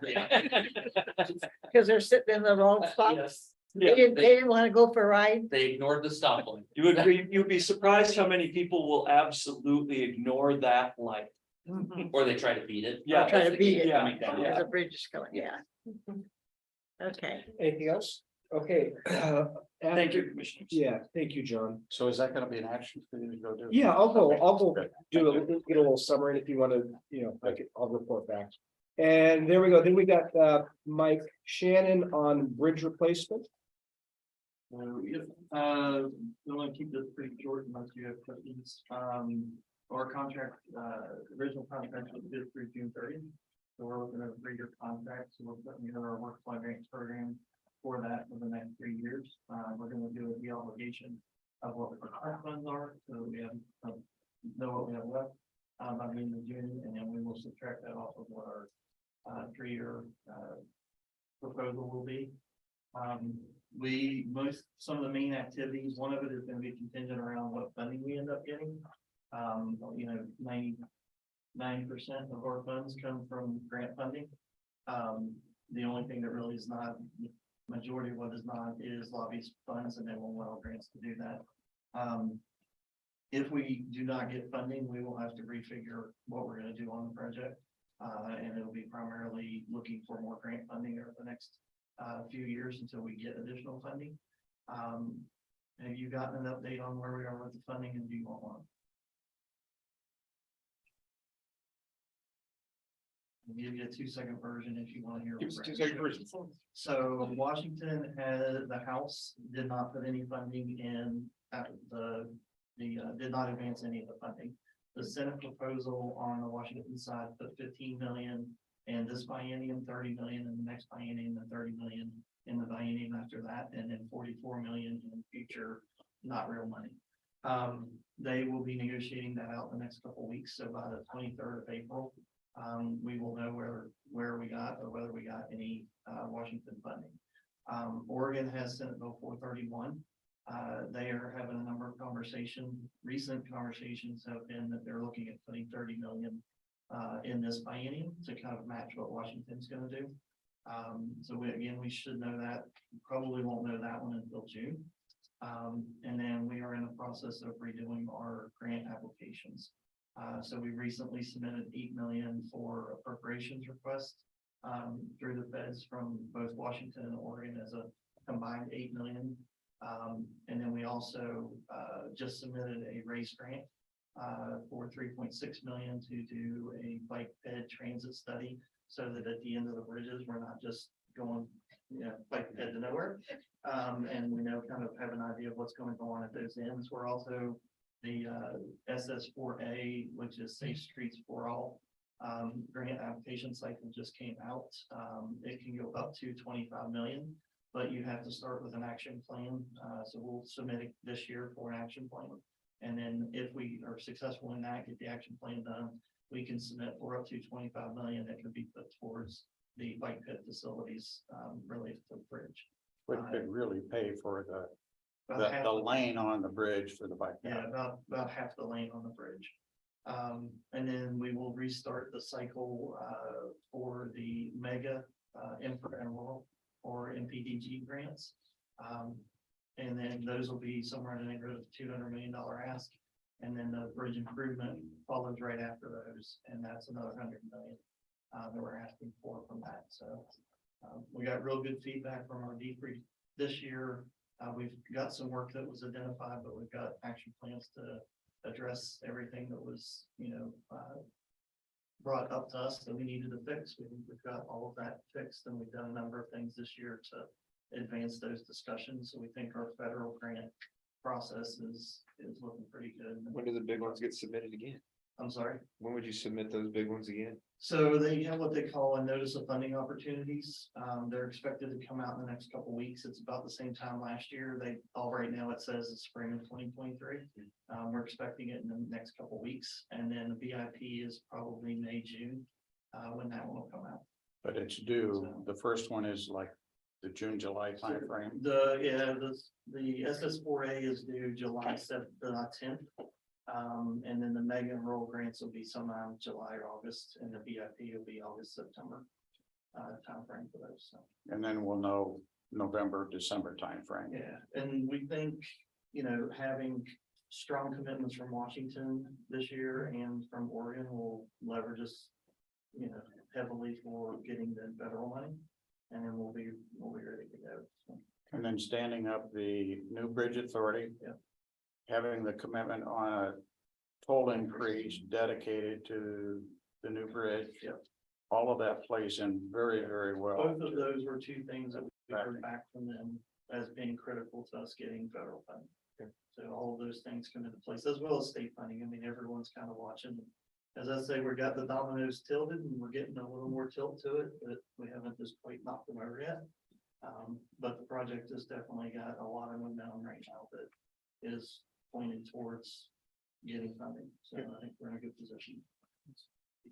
So the budget, to finish that up, you're not only putting together HNTV related costs, but by the end of this year, early next year, we award the progressive design build contract. So if this is a 3-year work plan, you'll have 2 years of cost for them in there, assuming that the grant's going to come. So we'll have an assumption, and here's what we need, and here's the funding profile for it.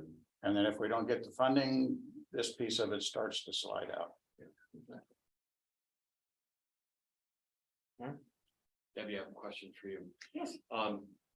At the point where there is port money that's leaving the port, going across the river, wherever, to your entity, the working group or authority, whatever, will those be done under your governmental IGA, your governmental agreement?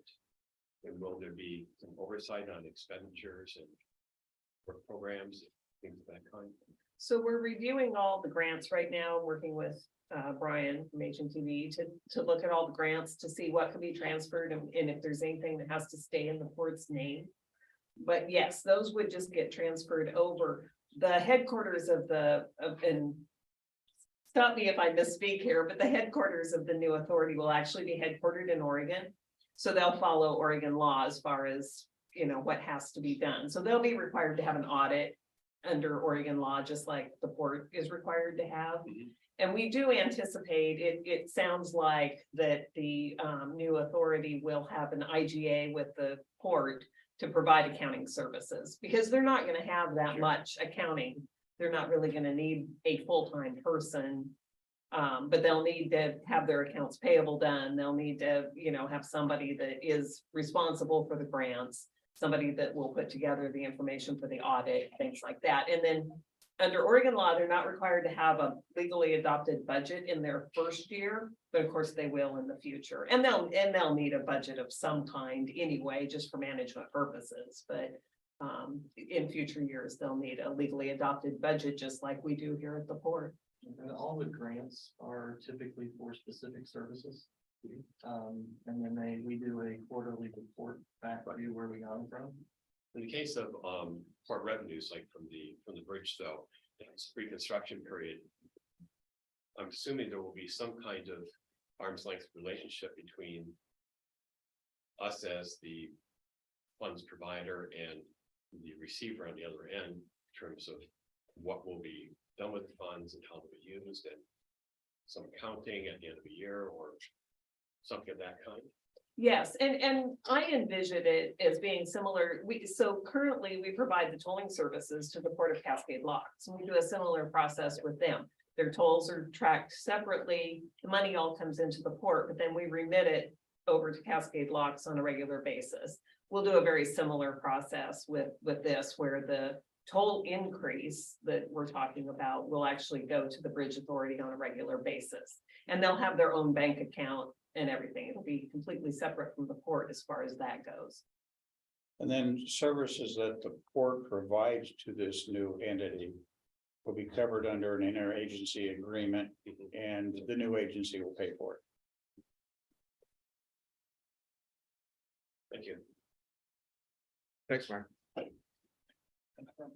All right, moving to the administration and central services, we've got two elements, both of these of which you've gotten some sneak previews on. Genevieve is going to talk a little bit more in depth on the staffing issues.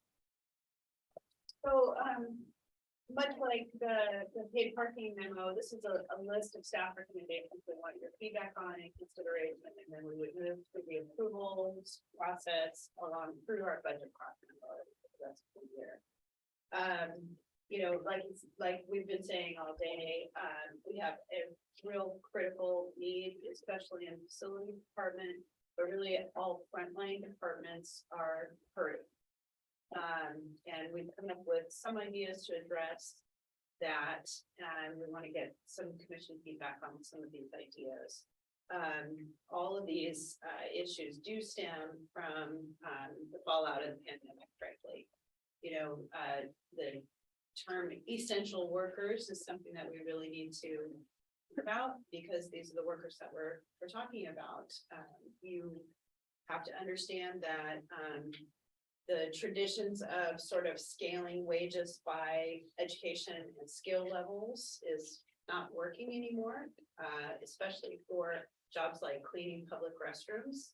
It's not a skill level reward, it's the willingness to do the job and the job being attractive to somebody for that type of work. So we, especially on the seasonal work, the frontline personnel work, we're really, really challenged in the marketplace to be competitive, right? And we're not competitive, and we're seeing those results, even though it's a great job, even though the port is a fantastic place to work. This is really hard, and we need to take some pretty extreme measures pretty quickly in this financial, in this fiscal year to address our front door issues, our frontline personnel, and that means also parks and rec maintenance and upkeep. we talked about this a lot with Daryl's time, but not just job creation resulting from tourism and recreation, but there's reputation issues for the port, there's credibility issues for the port that are continuously communicated through the maintenance and upkeep on our parks and the amenities that we're able to provide to our visitors. And so this is a set of skills that is essential, absolutely essential, and we need to treat it as such. So I'll just go through the list of recommendations that we have right now. Could I ask you before you go into the recommendations, you said that you've got, I guess, some kind of a study that shows that we are underpaying our employees. Do you have such a study? Or is it a feeling? It's a feeling, and it's just a feeling based on real experience. We are losing our seasonal employees. They don't come back because they find something better. We're having very, very, very few applicants to job postings that normally we would be turning people away from 3 or 4 years ago.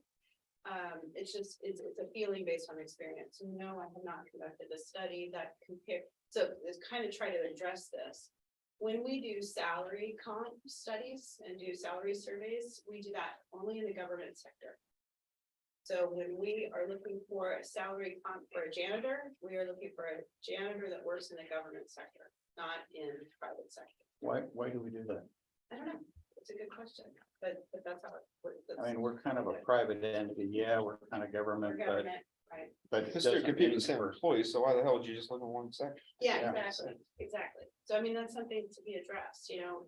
So to answer your question, the studies that have been done in the past for every single position, whenever we set the wages for any position, we do a comp study. Costs about $150.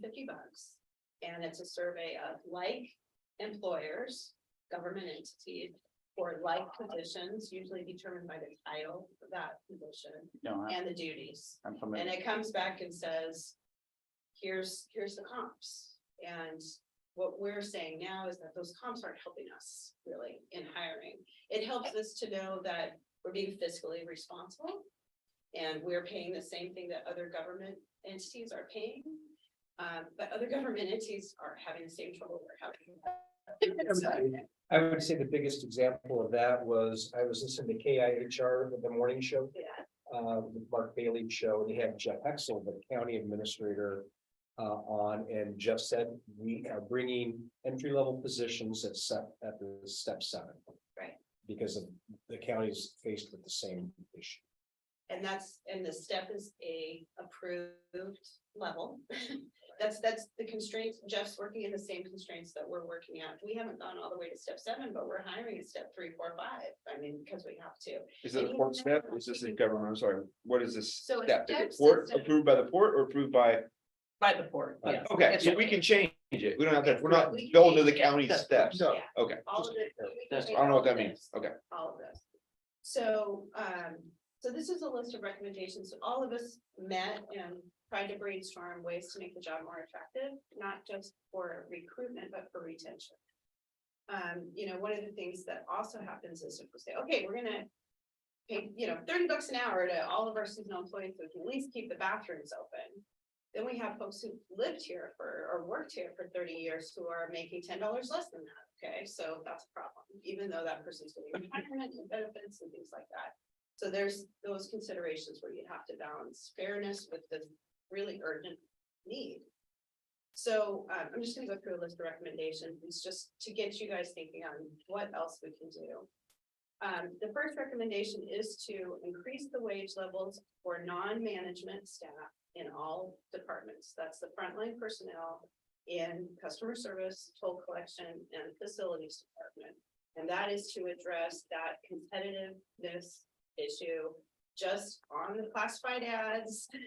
Just when somebody's looking at the jobs that are available, we want to be competitive on that level for those positions. And also because we need those positions filled. How much are you talking? What kind of an increase? Let him bring this back a proposal, I think is what we're gonna get to, saying yes or no to this. Right. Also, we don't currently offer any health insurance or other benefits to seasonal employees. So something to think about if there's some way to where there's a signal on part-time, so that a person can work less than 30 hours a week for us for 25 years and they have no retirement, they have no health insurance. So it's something to think about addressing that way. We wanted to talk about implementing and incentivizing career track professional development and skills training for all positions, frontline and management. And this is really a retention and recruitment effort. Currently, we are in a step system. So we have a step system, and I described how that works. And the step system primarily rewards longevity, but it also kind of restricts us in not being able to incentivize developing your skills, performance. So we would like to look at every single job in the port and devise a maximum, a set of KSAs for each of those positions to where a person holding that position would have maximum capability, and tie that to, if you have your welding certificate, if you can lift the bridge, those are skills that are tied to a specific dollar amount that would be a person could attain. And then if they retain that certification over years and continue to perform well, that they can make more money in their step, even though they're in this third year step, for example. That's one thing we'd like the commission to consider letting us move forward on. On the recruitment side, one thing that we think might help would be improving the port's paid time off policies and consider moving to a 4-day work week, 4 10s instead of 5 8s.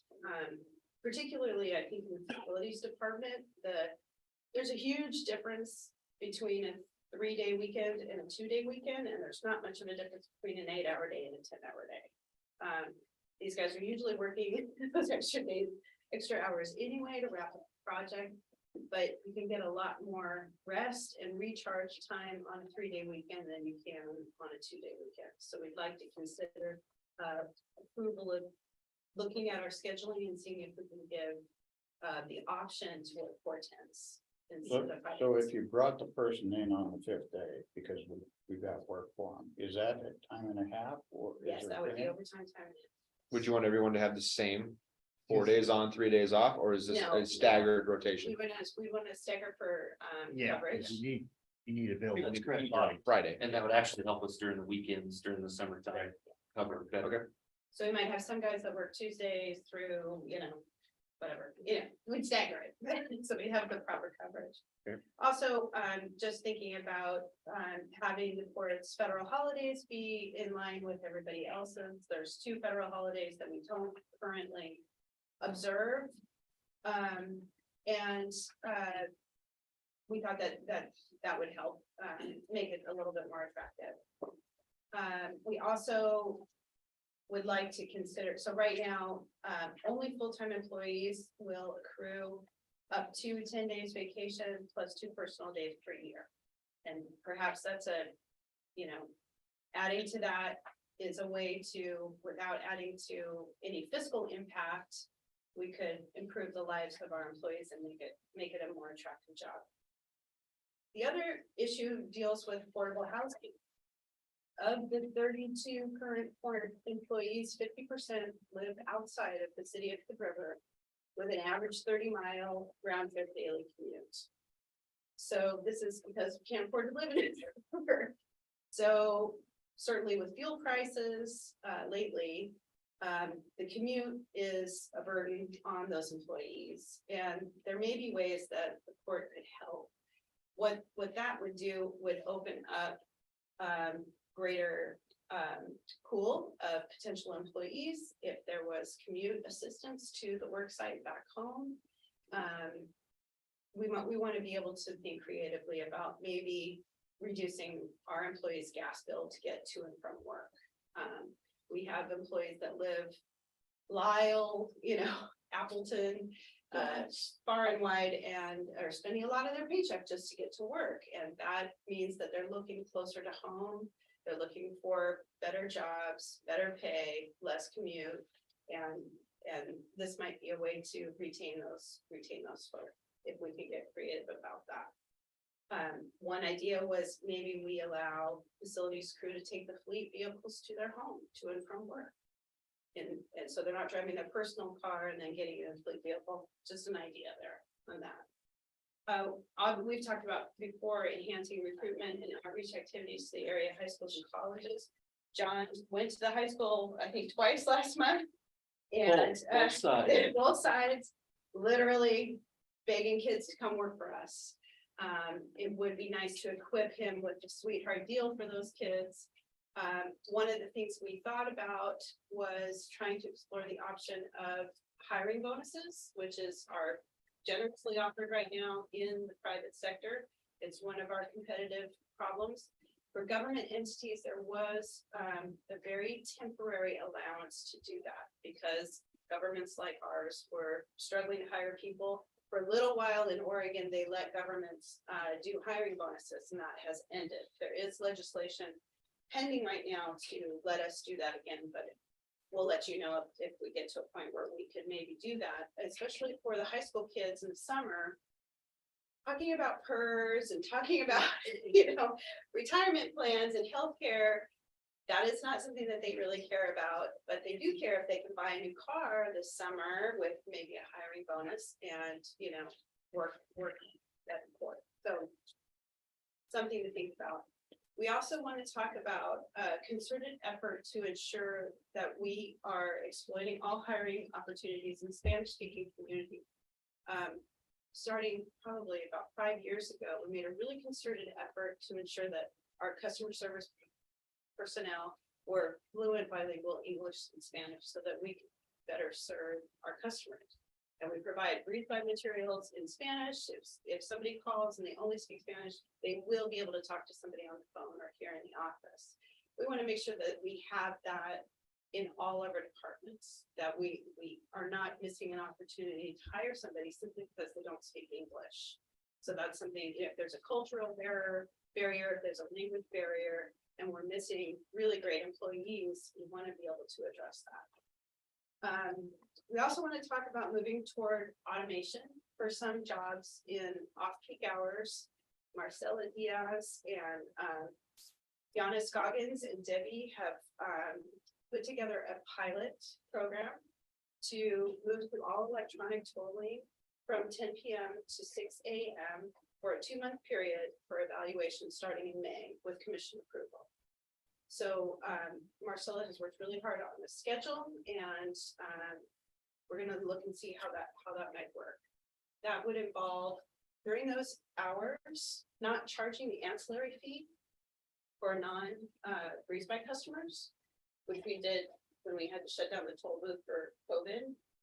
So we would have it so that at 10 o'clock, no humans in the booth. If you don't have Breezeby, you're going to get a pay by mail bill, but that pay by mail bill will just be for that cash toll. And those lower traffic times, we think it will be a net positive on the profit and loss statement for those hours. Something we already have the infrastructure to do. We just want to kind of try and do it, and we'll report back to you after those 2 months of how it went. And then John is working really hard right now on an RFP for security services, and we wanted to look at some of the tasks that are normally filled by a port employee or 2 or 3, which is the parking enforcement, and having that be part of the scope provided by the security services personnel instead of us.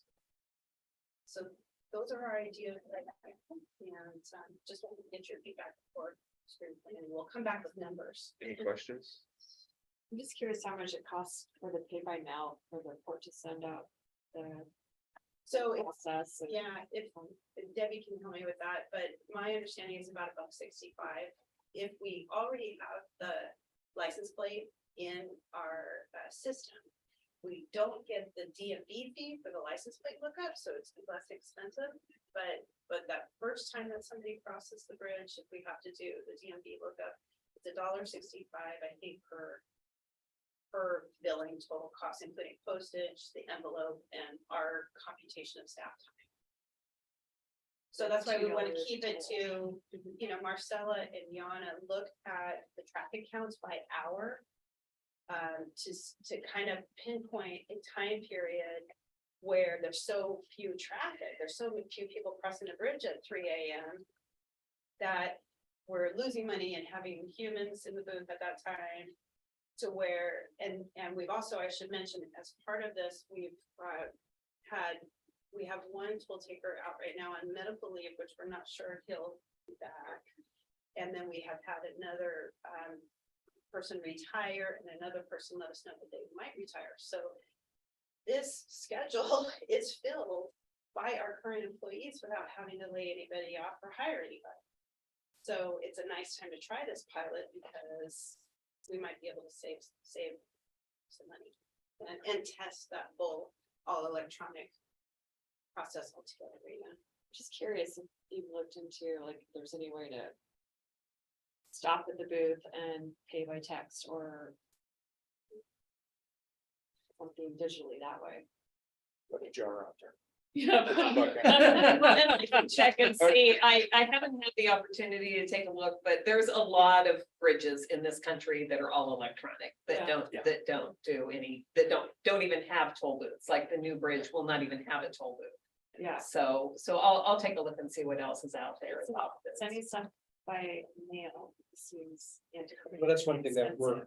we're also tracking. So starting April 1, Marcella is tracking their time doing that work. So that's creating the baseline. You know, I applaud you for what you did. I think you got a pretty complete list. The challenge, of course, that we've got, you've got to have the people to do the work, but you got to be able to afford to pay them. Exactly.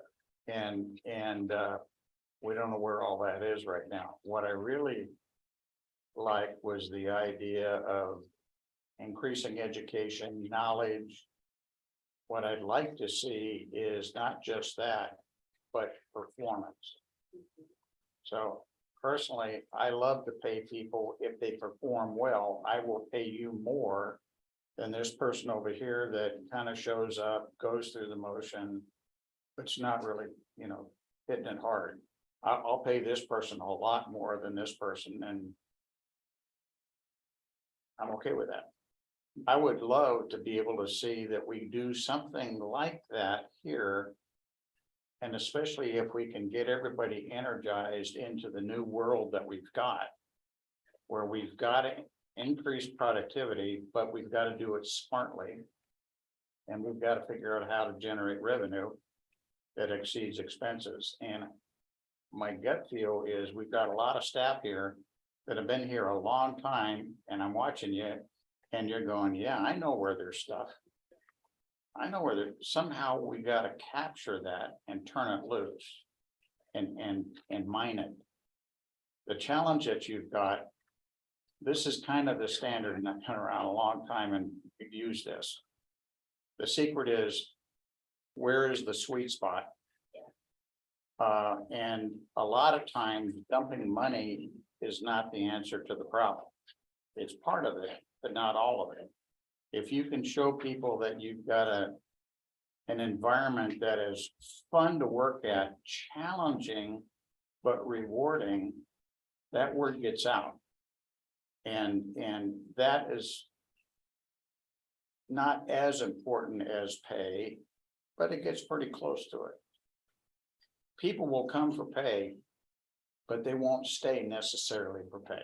Exactly. At a certain level, they will, but beyond that, it's really job satisfaction and am I being listened to, and am I getting to use my talents and develop myself?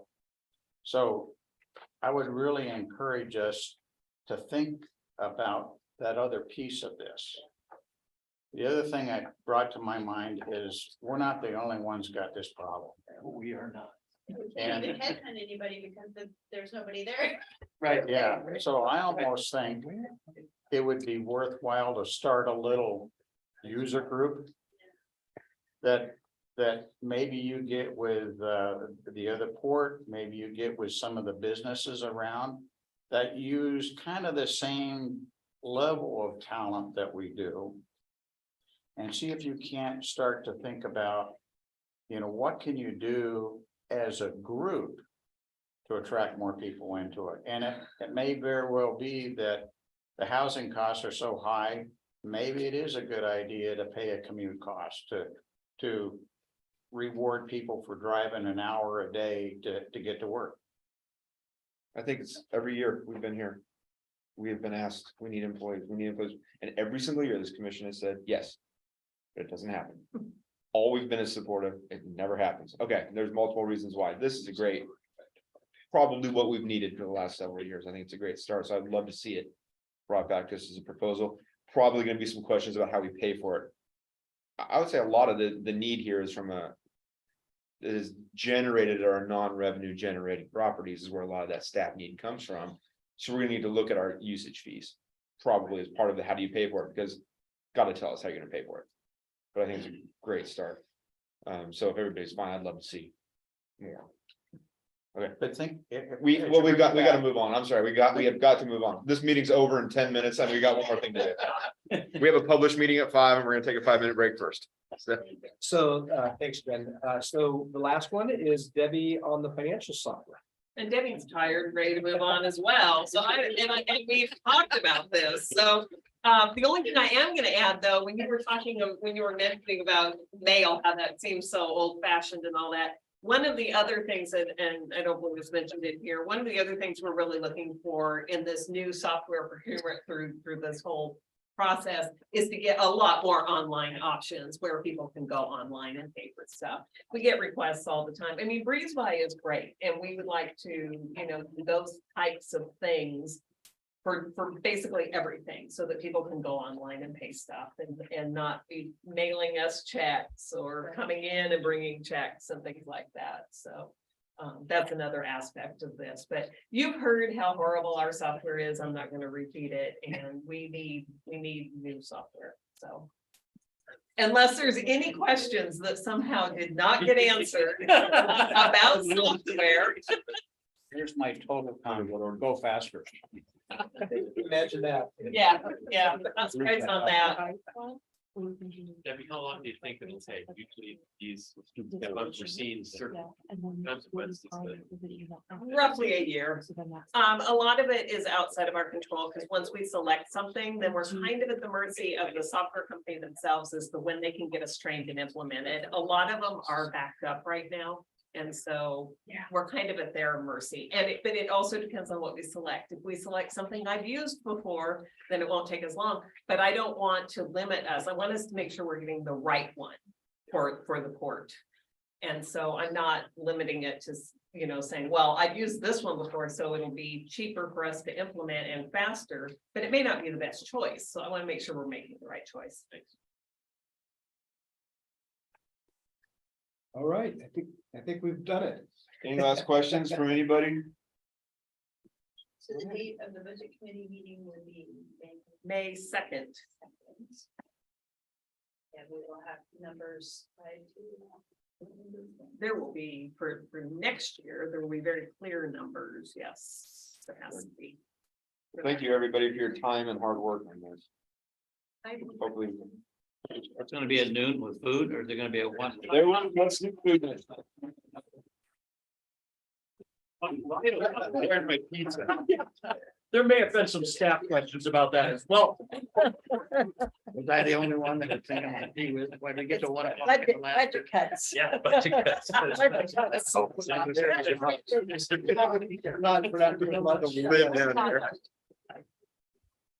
Stink guy, he got it. He got your stink guy. Do I have to adjourn it?